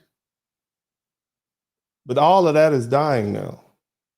Not because men are forcing it to end, but because the reality of the world is forcing women to reconsider their options. For years, women in America, especially Black women, were sold the dream that they could behave however they wanted, reject traditional relationships, and still expect society to take care of them. That dream was once possible because of these first world luxuries that we have, these easy access jobs. You got government assistance, you got and culture that rewarded dysfunction over discipline. Shout out to Johnny Harris. Thank you so much, brother. But see, now the world is moving back to traditional values. The economic climate is shifting. The political climate has shifted overnight. All right?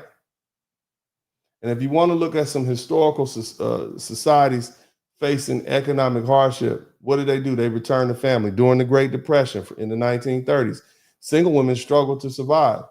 And many had no choice but to marry for economic security. After World War II, women who had been in the workforce, they were pushed back to traditional family roles. The men came back home and they reclaimed those jobs because, see, during World War II, you had, they got the woman with the little strong arm up there with the rag on her head. The women had to go to work. They had for the war effort. Okay? But when the men came home from war, they went back to the kitchen. They enjoyed the suburbs. It's an economic boom. Now, in developing nations today where resources are scarce, traditional gender roles dominate. In other words, third world countries. That's why when these brothers go overseas, they go to places like Dominican Republic, Colombia, Thailand. These women don't have the luxury of first world living, so they have to play those traditional gender roles. And so, of course, women prioritize marriage because otherwise they would literally be broke, a lot of them. They'd be homeless, or they'd be living with their parents under their fathers and mothers for the rest of their lives. Okay? See, economic independence in these third world countries is a luxury, and it's only possible in wealthier countries. So what happens when we get a dose of that? Okay? See, there was a study that came out, Pew Research pointed out in 2021. It found that countries with economic instability has higher marriage rates. Okay? And the marriage rates increase while single motherhood declines because women can't afford to do it alone. That's the environment that we're running into. Ladies, it's not oppression, it's survival. Okay, now the other thing I want to hit is we're looking at the death of ratchet culture. All my ladies in the chat room, fella, let's start with the fella. Do you really want to see ratchet women in I know I got some freaky dudes up in here, but do you really want to see all that booty and cleavage and breasts bouncing around on your Instagram page all the time? Do you really want to see it? I don't want to see all that. I don't even want to hear all that music all the time where they talk about all that crazy stuff. I had to stop listening to hip hop because it's just so degenerate. Right? Now, ladies, y'all are not going to be out. Now, look, it's fun to do what you do every now and then and whatnot when you in the right places. But that's not even something that you find appealing. Like, do you think GloRilla is a good representation of this generation? I mean, y'all had Beyonce and these young girls got GloRilla. You understand what I'm saying? I want you to think that in mind.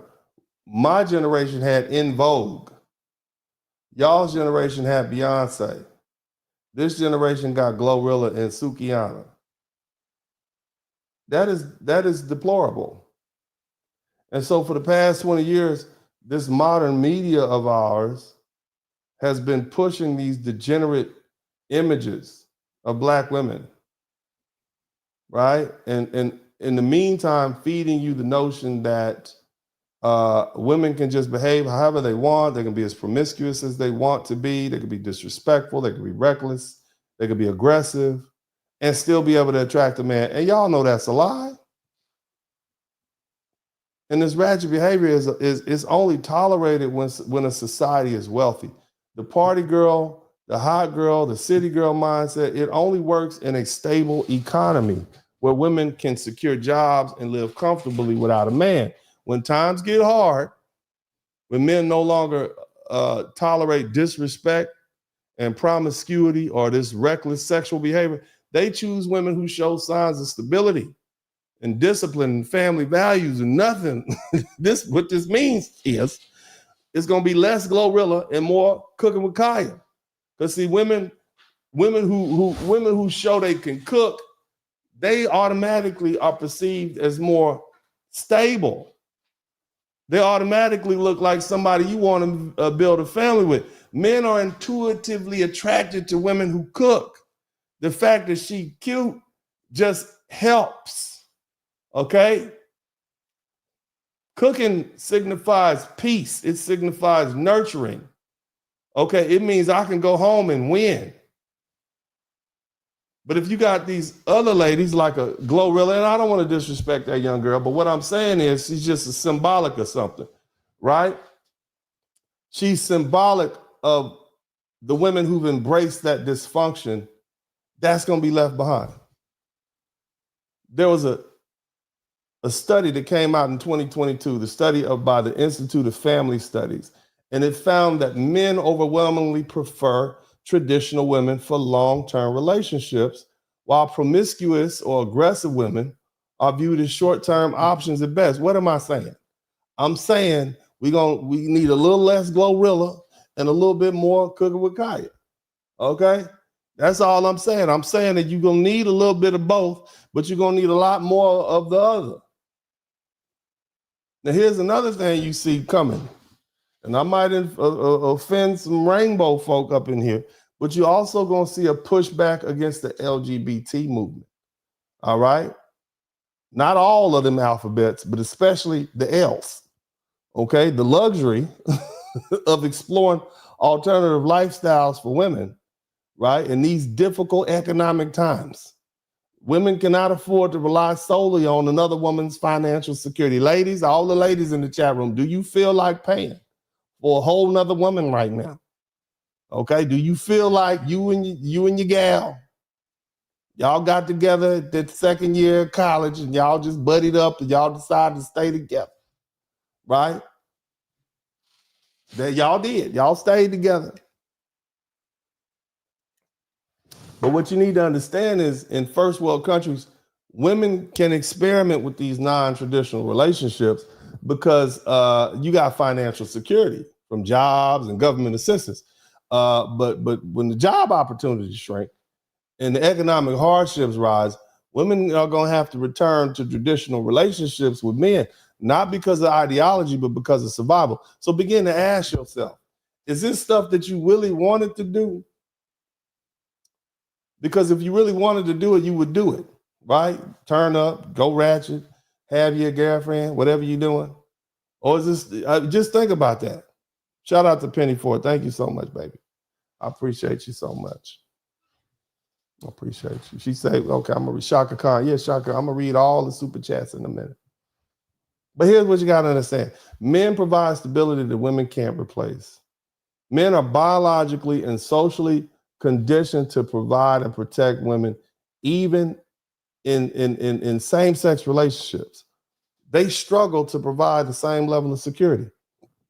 Historically, lesbian relationships have had lower economic stability compared to heterosexual couples because two women earning separate incomes do not provide the same economic advantage as a male provider.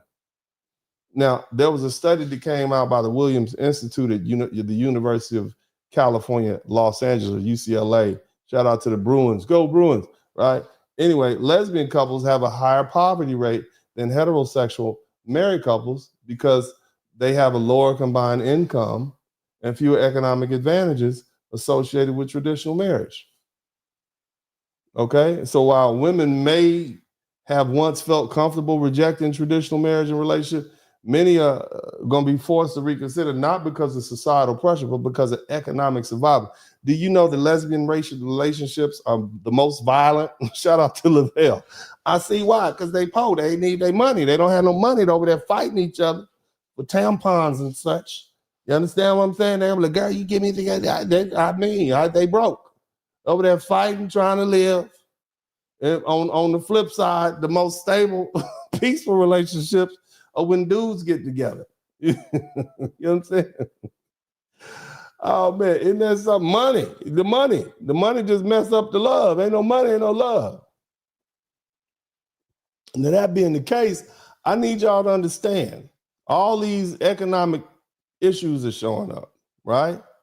And I don't want you all to make a mistake. Black people, you got a lot of Latinos saying, oh, you all the next. They about to eat y'all up. And I don't want you to make any mistake. Black people have always been on this country's racial menu of delicacies. You see, Latinos are now seeing what Black people have always known. ICE raids and deportations are rising in Hispanic communities, but they're only experiencing what Black people had to deal with for centuries. They've been in it 4 weeks and they're already screaming and splaining and confessing and begging for help. 4 weeks. We have 400 years and they have 4 weeks and they ready to fall out. They're already out there burning flags. You see? See, this whole criminalization, this mass criminalization of people who just look Latino is very new for them on a nationwide level. But for us, it's been a status quo. You can get pulled over for driving while Black in any state of the union. Every day of the week, 24 hours a day, twice on Sunday. So what I'm saying is Black folks have always been the first target. Black people were the first to be redlined and segregated, over-policed and mass incarcerated. And now when the economy crashes and scapegoats are needed, who do you think they're going to blame first? Huh? Clearly, America is moving more towards racial targeting than less. Clearly.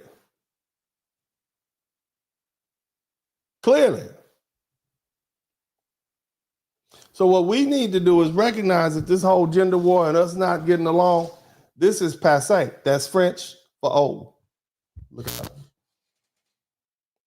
Men are returning to traditional values. Women are going to have to return to traditional values.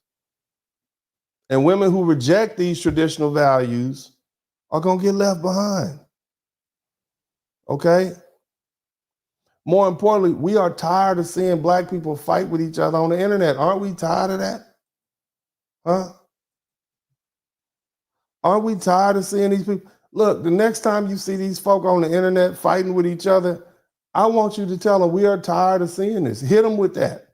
So they'll stop watching these silly channels.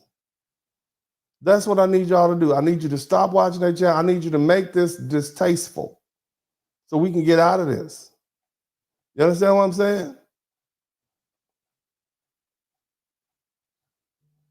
It's over. Shout out to everybody who contributed to the super chat to cash. I ain't finished. Okay? I'm not finished. But I do want to take the opportunity to give a big shout out to everybody who contributed to the super chat, the Cash App, and the PayPal. All right, I'm not finished. I got some more to say. All right. But I want to make sure I get these folk in here while it's out. And if you haven't subscribed to the channel, you should. I've been giving graduate school level dissertations for about a month straight now. And so you guys should make sure you subscribe to the channel. Show me some love by subscribing to the channel. Big shout out to Angie. Thank you so much. Thank you so much, Van, for the Cash Apps. And I want to take the opportunity to thank my people who came through with the super chats. Like I say all the time, you don't have to give me anything. But if you learn something, I should earn something. Okay? And so we have 27 super chats. If we can get to 30, that'll be great. I know it's late. But if you can give me 3 more, I'll be ready to go. Now, that being the case, the black gender war will end when the lovely ladies get some act right and these simps grow a pair and stop enabling the foolishness. Here's what I want you to understand something, baby. Listen to me, brother. Women are never gonna act right. And if you're married to one, if you've been in a relationship long enough, they're always gonna do something you don't like. And they're always gonna be simps. We've had simps before and after. They're always going to be simps. It's always going to be men. You think you got it from nowhere? You don't think your great granddaddy was a simp? You don't think there's simps in every race? People stay together out of necessity. And we're getting back. The environment dictates what people can do. If it's raining and hailing outside, you're going to stay indoors, aren't you? See, the environment is more important as to regulating your behavior. And we're getting to a point where the environment says, you better stay married or you're going to starve. So whether he's a simp and whether she don't act right or not, you're going to be there. Now, if the woman is cooking and cleaning, especially a woman like the little lady is cooking, she's got first crack. Because when men are looking for traditional values in a woman, a clean house and the well-prepared meal is high on the list. So just think about that. I just want you to think about that, guys. I just want you to think about that. I want what's best for black men. And what's best for black men is to be strong men who run their families, who are able to help raise families, who have good women by their side that they can protect and lead and raise children with. Okay, that's what I want. And it behooves me as a person who genuinely cares about black men and is your advocate, but also has tremendous love and appreciation for my own black people, to make sure I educate you on exactly what's coming. You see what I mean? And it's important for me to let black women know, hey, all of this gender war stuff is ginned up. They love you. They love, most of y'all look just like Cooking with Kaaya. You got somebody in your family look just like her. And you got all that love she's getting, and all she's doing is putting some mac and cheese together. Shout out to Sophia. Thank you. What a beautiful name. Thank you so much, Sophia. I appreciate you. I was thinking about naming, if I have a little girl, I'm going to name her Sophia. Don't tell nobody. Don't steal my name either. But either way, thank you so much, sweetheart. Depressed 1177. Thank you for the $5 super sticker. TIQS. Let me see here. We got the gender war will end when BWs bring back 22 million black babies that never had a voice to fight. Brother, look, let me tell you something. What's gone is gone. What's past is past. We can rehash that. We can bring it up. But, you know, brother, they could also point out all the black men that were shot and killed by other black men, all the black men and women and children that died because black men sold them dope. We could talk about that too. See, it's enough poop to go around for everybody. You see what I mean? Just because I'm an advocate for black men don't mean I think you're perfect, baby. I love you. Okay? I love you tremendously. I love my brothers. I support my brothers. But at the end of the day, it's enough blame to go around. You see, you probably never thought about what I just told you. What about all the black men we unalived last year in Chicago at the hands of other black men? What about all the mothers that cried for that? All right, what about all the dope we sold in the 1960s, 50s, 60s, 70s? Hell, we uplift dope dealers. We make them our role models. Of course, we're going to have more. They selling heroin and crack and acid and speed and all this other dope, and it's destroying people's lives. Right now, they out there slanging fentanyl. Do you know there was a podcast the other day where one of the biggest drug dealers out of Mexico said all the dope always ends up in the black man's hand. We have, because that's what the market is. They purposely target black men. And brothers got rich doing. So what are we going to ask our brothers to accept responsibility for their behavior? I'm just asking a question. If we going to blame black women for unaliving black babies, what about the black men that's still out there shooting and unaliving black men? What about the dope dealers? I'm just saying, brother. I'm saying, because see, we can either stay here and keep having this gender war, and we could just throw crap on each other to the end of days. Or we could say, you know what? It's time to put that in the past. I'm just throwing it out there. You ain't got to like what I'm saying. But it's true. Ask yourself that. Just ask yourself that question. Shout out to everybody, man. But thank you so much, TIQS. I love you, brother. Always good to have you here. Johnny Harris, keep preaching the truth. Man, I shall, brother. I can keep going. Penny Ford, I also don't support the feminization of our black men, either less and less men available for us. See, what you got to understand is that also is programming. They're literally programming.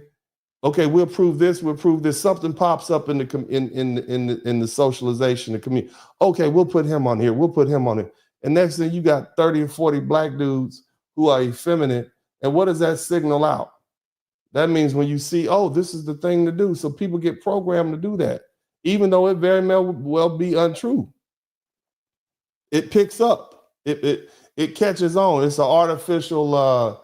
It's like when they play a song over and over and over again. You might even like the song, but when they keep playing it over and over and over again, then you start learning the lyrics. You start tapping to the beat, and pretty soon you be like, "Oh, that's my song." It's like somebody keep feeding you food that you don't necessarily like as a child, and then when you become an adult, it has some sort of nostalgic appeal to it because you used to eat it when you were a kid, so you love it. You see what I mean? Just think about that. Just think about that, right? So what we need to do is recognize what's happening and then focus on analyzing it and saying, no, that's not what we're going to do, okay?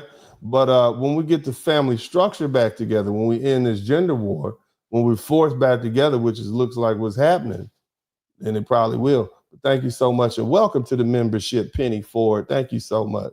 Thank you. Corey Smith, $2. Appreciate you for the $2. Eddie B, I just want to take the opportunity to say thank you for the shows that last week and a half, educational, thought-provoking, and informative. Appreciate the voice that you provide for us, Rational Talk. Here's what you got to understand, man, and thank you so much, brother.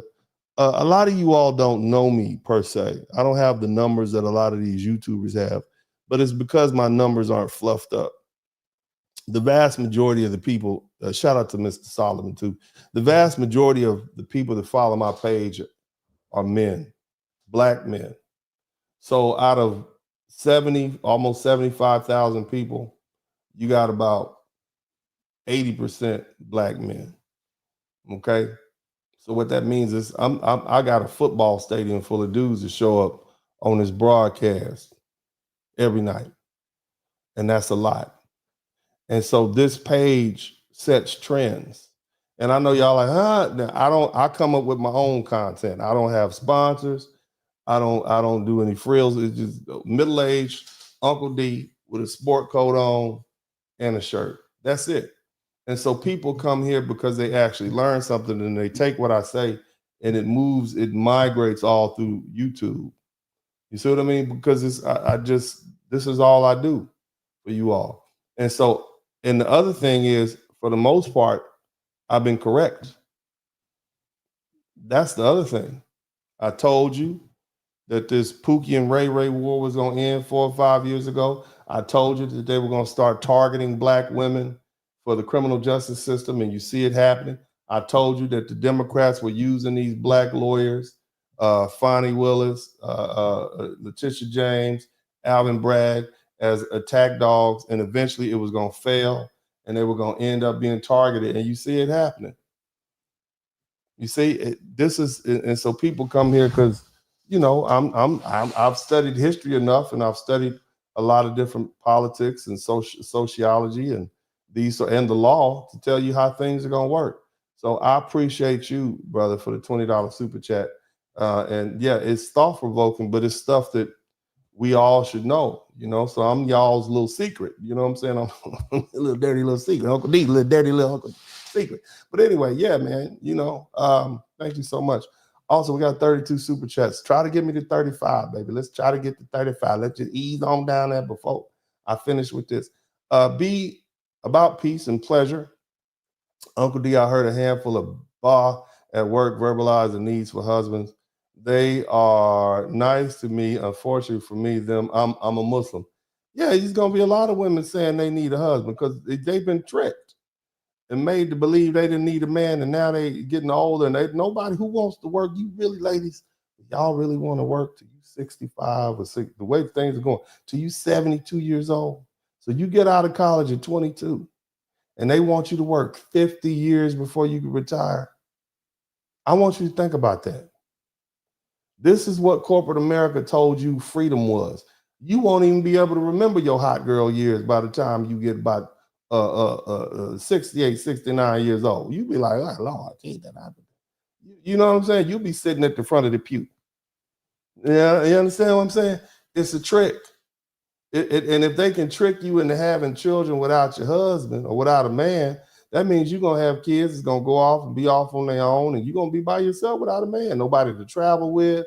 When you get 56 years old, and women that you hang out with, that's your girls, they might still roll with you, but you know how it is hanging out with women. You know darn well you don't want to hang out with a bunch of women till you're 75, 80 years old. So you've been tricked, you've been lied, you've been fooled. They able to tax you, they able to use you, they got a compliant workforce. And so, you know, and tricked you into believing that your Black man is your worst enemy. That's what they did. Okay. So, but again, the environment is changing. So here it is. And it's ironically, the political environment changed because of the manosphere and YouTube and men being able to voice their opinion. I am absolutely positive that it has been YouTube and this independent media that has basically become the news source of people around the world. And now mainstream media has become obsolete. So the narrative shift is because people are able to speak from their own houses, from their own cell phones, and it's no longer filtered. And that's filtered out to politics. Well, this is what the people want. Then, well, hell, we'll give them what they want. And now more people are able to communicate. And so this is why we have the shift in politics.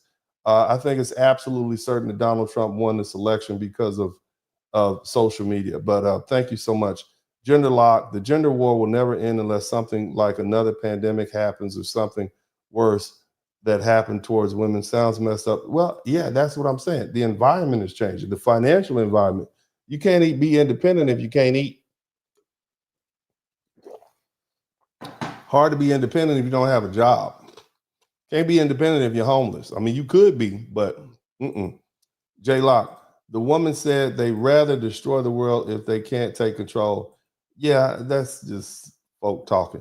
But anyway, Barry Little, anti-gay misandrist male and female drew first blood. No cooperation with Black gynocracy in our time.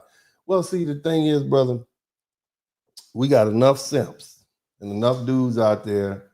What are you gonna do? What are you gonna do for sex? What are you gonna do for companionship? You gonna play your video games all day? Let's just be realistic. I mean, just keep it 100 with me. You still a man. You still have urges. You still have needs. You still have needs for companionship. What are you gonna do? Let's be realistic. Let's just be honest with each other. Because I mean, most of y'all ready to fold like a house of cards. You understand what I'm saying? And it's just gonna take the right woman. And that's why when I use that young lady cooking with Kaaya, because if she popped up in you all's lives, I don't care who you are, whether you're old, young, you'll be like, it'll definitely make you rethink. Okay, and maybe she's not your type, but something like that. Energetic, feminine, helpful, like cooking and whatnot. You would. Any normal man would. And so, the beliefs that you have are a result of misconceptions about women and about society perpetrated on you or pushed on you by media. That's what I want you to understand. You've been brainwashed. Okay? That's what I need you to understand. And so, you're entitled to believe what you want to believe. Just keep on thinking and let's see what happens. That's all we got to do. We got 34 super chats. Hit the number 1 button if you guys can hear me. And also, let's see, we get to 35. That'll be one more. I'm watching your hair grow this week. I'm watching your hair grow this week and listening to Macho Wisdom. You laid down. I'm going to get a haircut. First of all, don't disrespect my hair like that. Okay? I'm going to get a haircut. I ain't been able to get around there to get my haircut. I've been busy this week. Okay? All right, it's stuff to do, sir. Thank you so much, Johnny Harris. Cody Marshall, he said, the Bible warned us about quarrelsome women. Yeah, but look, bro, let me tell you something. The Bible, they always been here. They're never going anywhere. Men have issues too. We are who we are. We are human beings. We're imperfect creatures, but we still have found a way to get along and make things happen for about the past 10 millennia. Okay? So what we need to do, and I'm just concerned about my little tribe, my little foundational Black American folk, because we've been at the center of this gender war, and we need to go ahead and recognize where it came from, and that it's fading out. So you can put your shields down. Okay, I'm just trying to get y'all to put your swords and shields down. You don't have to maintain that posture forever. It's about over. Okay. Shout out to Penny Ford. The perfect man has good credit and a heart condition. Oh, see, you just being ugly on the inside. Good credit and a heart condition. You mean you trying to kill him off, girl? Is that what you trying to do? You trying to kill him off? Oh, you mean you keep track of him? You know where he's at. You know where he's gonna be. He's gonna need them pills. So you gonna know where he's gonna be. You funny. Shout out to you, Penny Ford. Thank you so much. I think she's over in Germany. Liliana McDonald. Let's see here. Gifted 1 Dennis Burley podcast. Man, I need like 13 more super podcast memberships. Man, y'all do that for me, man. Y'all join the membership. TW, thank you so much. I appreciate you. Thank you so much. Also, Penny Ford, where you get them cookies from? My old lady made them cookies. That's right. I got a whole. Let me see if I can take a picture. Boy, let me show you these cookies. And my kids ain't here either, so I get to eat all them cookies by myself. Let me show you a picture. I got my own little lady up in here to cook for me all the time. That's why I be around here. I don't go nowhere. I don't do nothing. You hear me? Let me see if I can find these cookies. These cookies are delicious. Do you hear me? They are the most delicious cookies. She make oatmeal cookies for me, and she makes chocolate chip cookies. Look at that. Look at this. I'm gonna let y'all see myself. This is what look at these cookies. Look at that. Boy, look at these cookies. You see that, girl? Man, every time I walk past that little chair, I get me some of these cookies. Look at that. Yeah, buddy. I'm gonna get one before I'm gonna get another one of them cookies now that you bring it up. That's where I got them cookies from. Penny Ford. Anyway, thank you so much. You heard me see a Bogan song. Look it up when she talked that nasty talk. Yeah. Eddie B, thank you so much. Yeah, that's right. Yeah. Shout out to Eddie B. Sorry that played on landed. She's cooking. Yeah, man, she was cooking it up. Let me go on here. Since we got her on our mind, we're gonna read this. This is what y'all came here for. The little lady is out here doing. I heard she got a little cooking show popping. She's gonna be having a little cooking show. Welcome to another video. Yeah, cooking with Kaaya. Look at that. Boy, I know why she got everybody mad. I know why she got everybody mad. Look at it. But anyway, man, let me get back to my guys. Blizzard King, you're on the job. I'm on my job. I'm working, man. We got 35 super chats. Let's see if we can get to 40. I'm almost finished, but let's see if we can get to 40. Black men have always loved natural fit black women. Remember Brandy, Monica, Aaliyah, TLC, no enhancements, all God-given. Yeah, but they've been brainwashed. Black women and black men have been brainwashed to believe they like other than what they like. That's what's so cold about it, man. That's crazy. You know, this mental, and you know, we're getting out of it, okay? But because we have to. Black women have too many children by different men for marriage to work unless they marry their baby daddy. Most men want to be a stepdaddy. Okay, that's true. But sometimes you don't get what you want. Okay, let me just explain something to you. So I want y'all to hear me. Okay, sometimes you don't get what you want. Okay, the one thing sometimes you got to do what you got to do. All right. Now, the question you should be asking yourself is there something that I could do or this woman could do to make herself more appealing to me?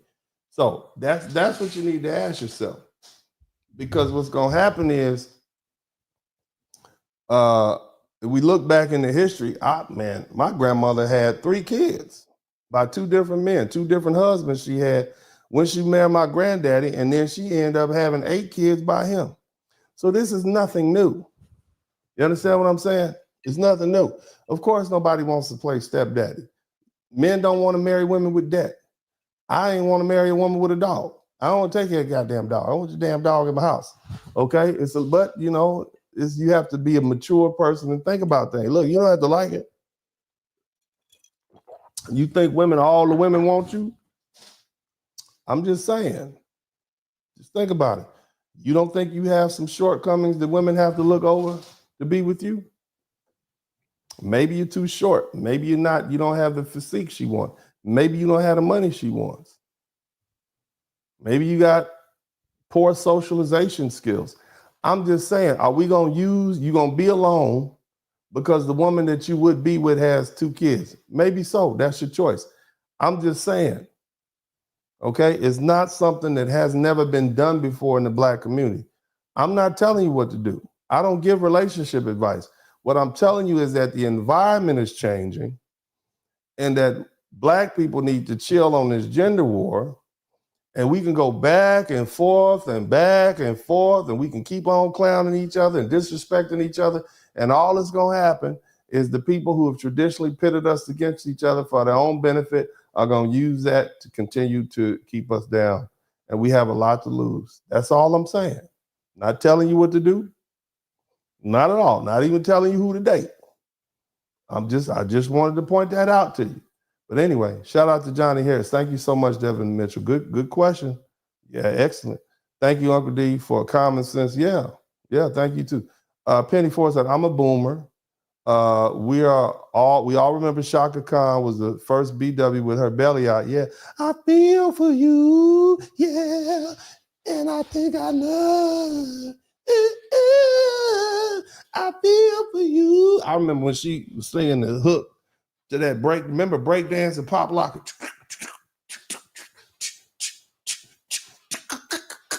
Turbo, electric boogaloo, and she was singing the song. I feel Uncle D used to be a pop locker back in the day. Not now. Not now. Yeah, man, Shaka Khan, she's a beautiful woman, man. She expressed her blackness in her beauty, man. She didn't hold back. My man Lavelle, you already see L's coming back to today. You already see L's coming back to date men. Yeah, they got to do what they got to do. Ben Cisco said, "Fit, feminine, friendly, and childish." Yeah, that's a great goal to have, man. It's a great goal to have. That is definitely premium quality woman these days. We got 35 super chats. If y'all can give me the 40, that's cool, man. But if not, man, if you didn't learn, that's cool. I ain't about to trip on it. But I want to get through this, and then I'm gonna finish up here. Nothing but facts were spoken tonight. We need unity. We do. And actually, unity is going to be foisted upon us. It's going to be forced upon us because of the environment. You're going to have a lot of women who are going to come back and say, yeah, all right, okay, where's Mervin? Let me call Mervin. My man, Malik Quili, I can't say that. I don't want to mess that up. It's the gang culture. You know how that is, being from LA, contagious. Yeah, exactly. People just follow the herd. Love the deletion of black men to remind us, brothers, of the blame on both sides. Yeah, man, thank you so much. I appreciate you. Also, we need to bring black love, heal for our families, community, lift up our young ones with needs. We need each other now more. Yeah, do we really want our children growing up thinking that black men and black women hate each other? The brother said something earlier. Is this really what we want to do to the next generation? Is that something we should be proud of? Uncle D, have Kaaya make you a plate, brother. I bet not. I bet not. I got a whole old lady up in here. I got a whole wife. I ain't about to, you know, I'm not. I got my own cookies. My lady cook good. You hear me? I be eating good. I be eating good, living. I'm happy. I'm good. I ain't gonna mess up my thing. But you ugly up in there for saying that, Jim. You ain't about to have me out here messing up my thing. Shout out to Jim. Penny Force, back in the day, the only options women had to comb your hair, learn to cook, and find a good man. That's right. That's right. Eddie B. Kaaya says, hey, D, no haircut is needed, especially when I'm cooking. Yeah, man. That's what I'm talking about, man. All right. Look, man. I'm not about to keep this going too much longer. But let me go and give you this blistering closing statement. Okay, let's talk it out, right? So let's GloRilla, more cooking with Kaaya, no more gender war. That's what this is really about. It's about the environment changing because of the politics and what's going on. Okay, now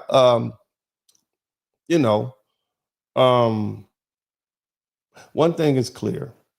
All right.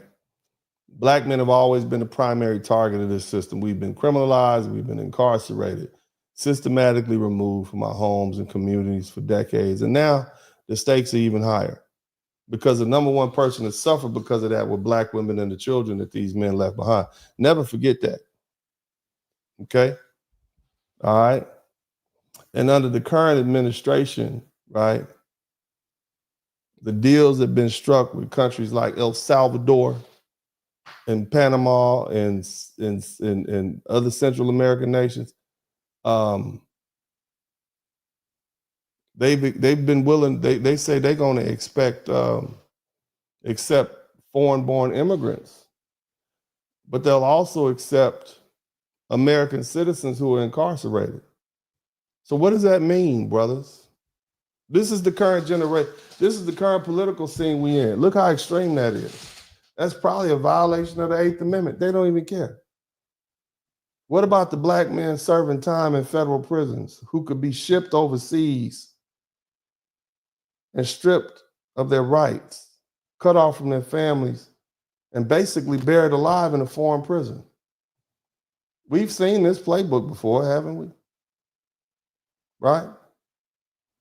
In the 1980s and 1990s, the war on drugs, black men were locked up in record numbers under harsh drug sentencing laws while the government pumped crack into the neighborhoods. 3-strike laws and mandatory minimum sentences that ensured that even minor offenses led to life sentences. So by the 2000s, 1 in 3 black men had some sort of entanglement with the criminal justice system. Then by the 2000s, this whole deadbeat dad narrative popped up. You got family courts and systems being weaponized against black fathers, truly all fathers, but specifically black fathers, stripping them of their parental rights and branding them as failures. Child support laws were designed not to help families, but to destroy them. And it making it financially impossible for black men to stay afloat. Now we're in a situation where we're dealing with these mass deportations and criminalizations. They talking about sending Americans. They might not be able to send them to El Salvador or Panama, because those are foreign countries, but they certainly can send some prisoners to Guantanamo Bay.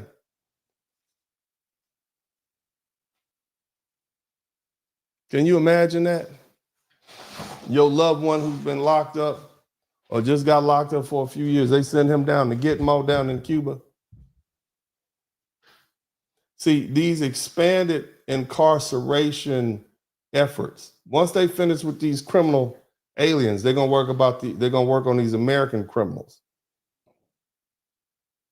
See, they're using this rising Latino gang activity to justify sweeping and it'll eventually start cracking down on Black men. Now, according to the U.S. Bureau of Justice Statistics, Black men are still incarcerated at a higher rate, nearly 6 times that than white men, despite committing crimes of similar rates. And now, under these new legal agreements, you risk the chance of having incarcerated Black men could be sent to foreign prisons like El Salvador, Panama, where they have no protections, no appeals, and no way out. You can't even get down there. Okay? And if that's illegal under the 8th Amendment or whatever, look, what about Guantanamo Bay? It's like the ultimate graveyard for Black men. Guantanamo Bay, they can house 30,000 inmates. That would make it one of the largest penitentiaries in the U.S. under U.S. control. And there are literally ongoing discussions to expand its role in housing prisoners. So let me paint a picture for you all. Once you sent down to Guantanamo, you have no rights. You're held there indefinitely under federal jurisdiction, okay? Now, the 8th Amendment protects against cruel and unusual punishment, but it probably doesn't apply to a federal facility under American control. You're not going to get an attorney. Maybe you get a Zoom lawyer. Your family's definitely not coming to Guantanamo Bay to visit you. You probably don't have any hope of release. And then guess what? The world is going to forget about you. You're locked away in a system that does not care whether you live or die, and the prison conditions are some of the worst on the planet. If you think Rikers Island is bad, wait until you see a Marine military-controlled Black site, right? Now let's talk about El Salvador. President Bukele has already made it clear that once you're in their system, you will never leave. And El Salvador's prisons are designed to be human warehouses. They hold tens of thousands of inmates in brutal conditions. And once you sit there, your chances of survival is slim. So to my young Black brothers, right, who are involved in gangs and violence and criminal activity, I want you to listen. See that unalived, that charge, that red rum charge, that can mean life in prison. Not in America, but in a foreign country. Well, you will never see your family again. If you caught up in the system, you could be deported to El Salvador, locked in a concrete box with limited food, limited medical service, and no way out. If you're involved in criminal activity, if you're given this system the perfect excuse to erase you from history, then it might. And don't think it only applies to these immigrants. This applies. They will definitely make you, as a Black man, the primary candidate. Let's be clear. The government is already doing this to immigrants.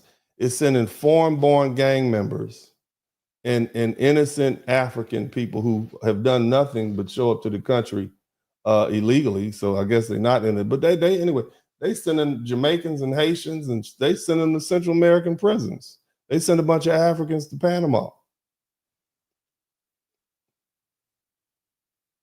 You think they're only going to do it to Latinos now? After they finish targeting them, they'll come back around to us. Because remember, we're not next, we were first.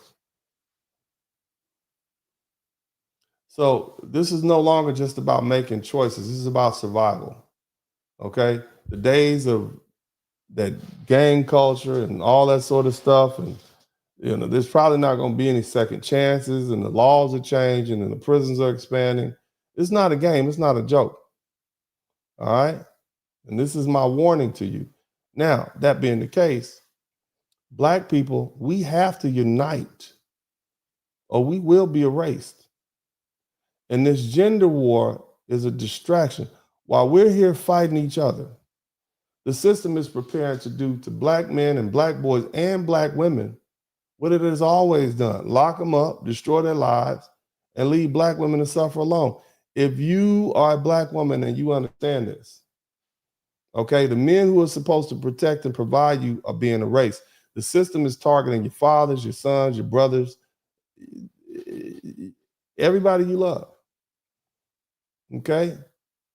So it's time for that division to end, this artificial division. It's time for unity. It's time for us to change today. Look, there's two choices that we have. All right? We can keep fighting each other over and over again on the internet, right? We can just talk about each other back and forth on the internet as Black folk. We can just keep doing it, okay? We can keep blaming each other and watching our communities destroyed,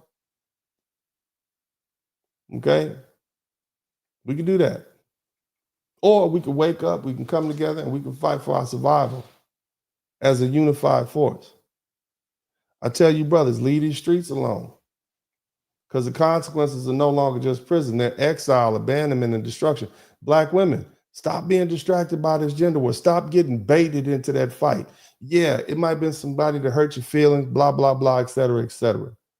But now it's too much on the line. Your men are going to be targeted. And when they're gone, you'll be next. But recognize that this system has always used division to destroy us. It's time to stop playing that game.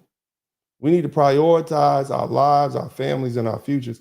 And that time is now. We need to stand together. Look, let me make this clear. For everybody listening, there's a reason why foundational Black American people are minding our business. It's a reason why we're resting. It's a reason why we're not falling for the latest round of political upheaval. We're not throwing ourselves into another battle that doesn't serve us, and we're not going to be used as cannon fodder.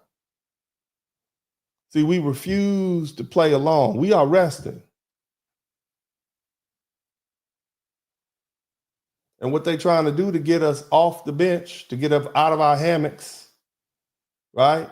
They're going to resort to the oldest trick in the book, turning Black men and Black women against each other. They're going to push the narrative that Black men are somehow keeping Black women from whatever. Black men are not doing something. They're going to manufacture division and kick up the animosity.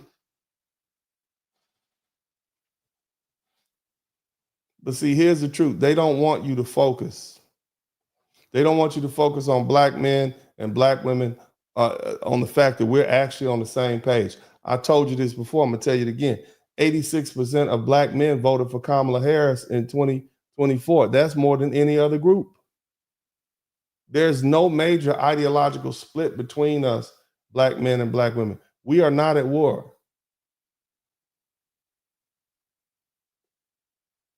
So why the sudden push to try to get us up to the front?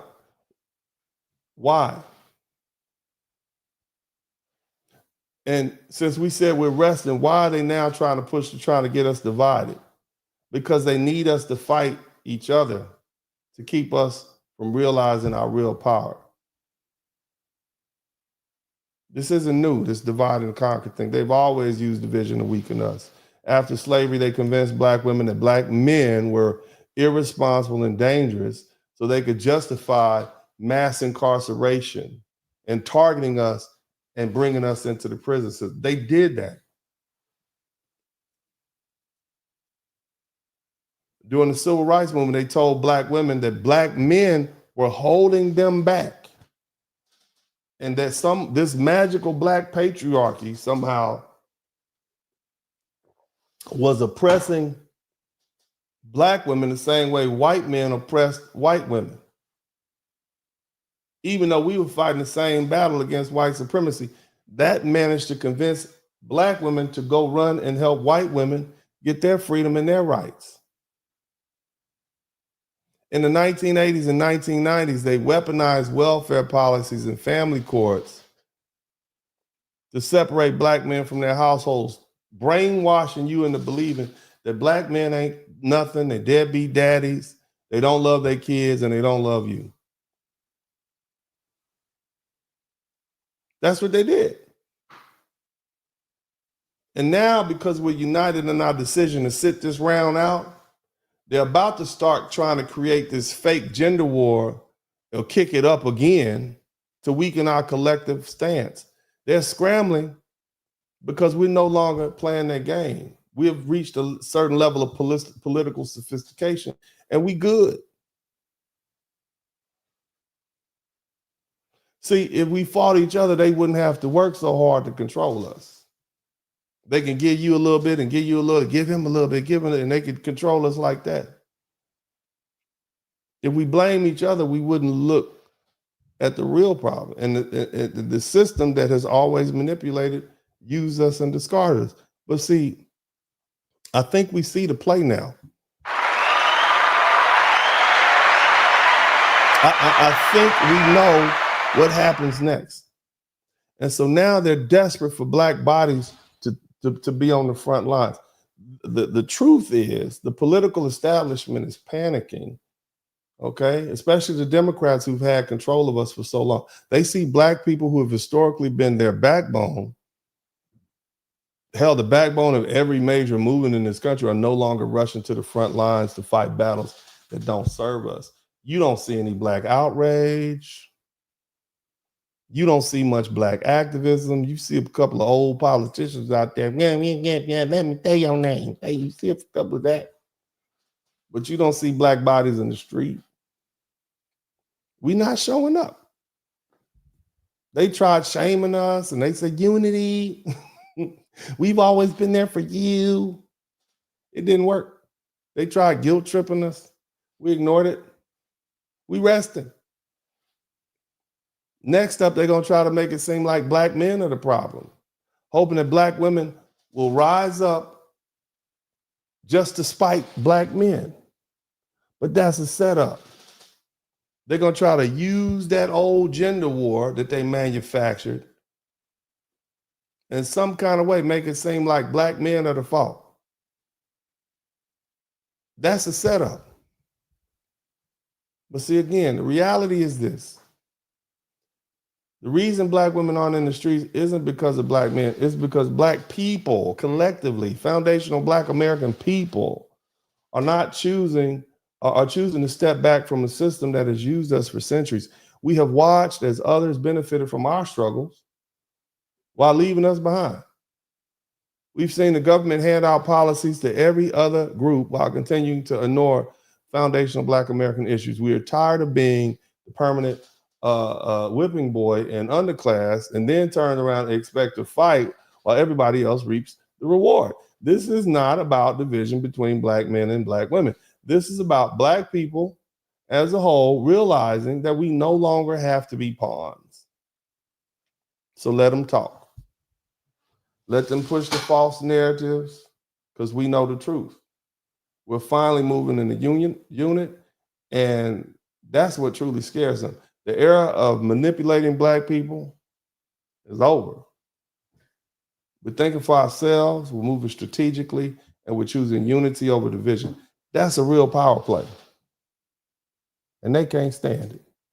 This is Uncle D. I love you all. God bless y'all. I hope y'all had a good time with me tonight on this adventure. Y'all make sure y'all subscribe to the channel, hit the #1 button. And I appreciate everybody who learned something today. Thank you, thank you, thank you. Shout out to all the folks, and big shout out to that young lady cooking with Kaaya. Shout out to the other little lady, GloRilla. She got some catchy beats. But nevertheless, this is Uncle D. I love you guys. And as I always said this time, I am out. Dennis Sperm. In the city where the lights don't sleep, Uncle D got the vibe so deep. Representing men strong and free. Dennis Sperl is the king of the spree. In the streets where the rhythm flows, black men rising, that's how it goes. Uncle D got the truth to show. In his heart, that's where the fire glows.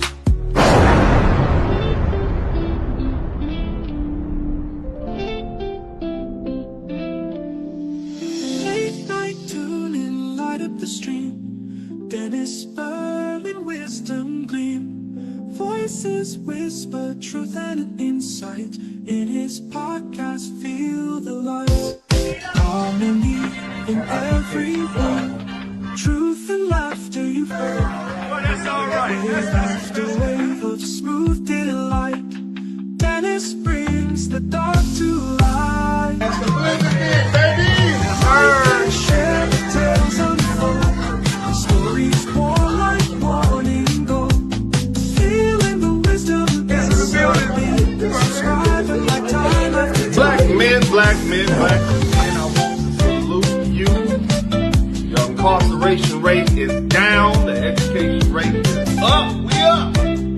We went from, we are doing great for ourselves. So you should salute yourself. Shout out to all the brothers out there, whether you're a truck driver or engineer, whether you're an electrician or garbage man, a doctor, a lawyer, if you're a hard-working brother, if you fresh out the penitentiary, but you on your grind and you doing it legal and you trying to make amends for yourself, man, I salute you too, brothers. God bless you. This is Uncle D, and you know, I'm out.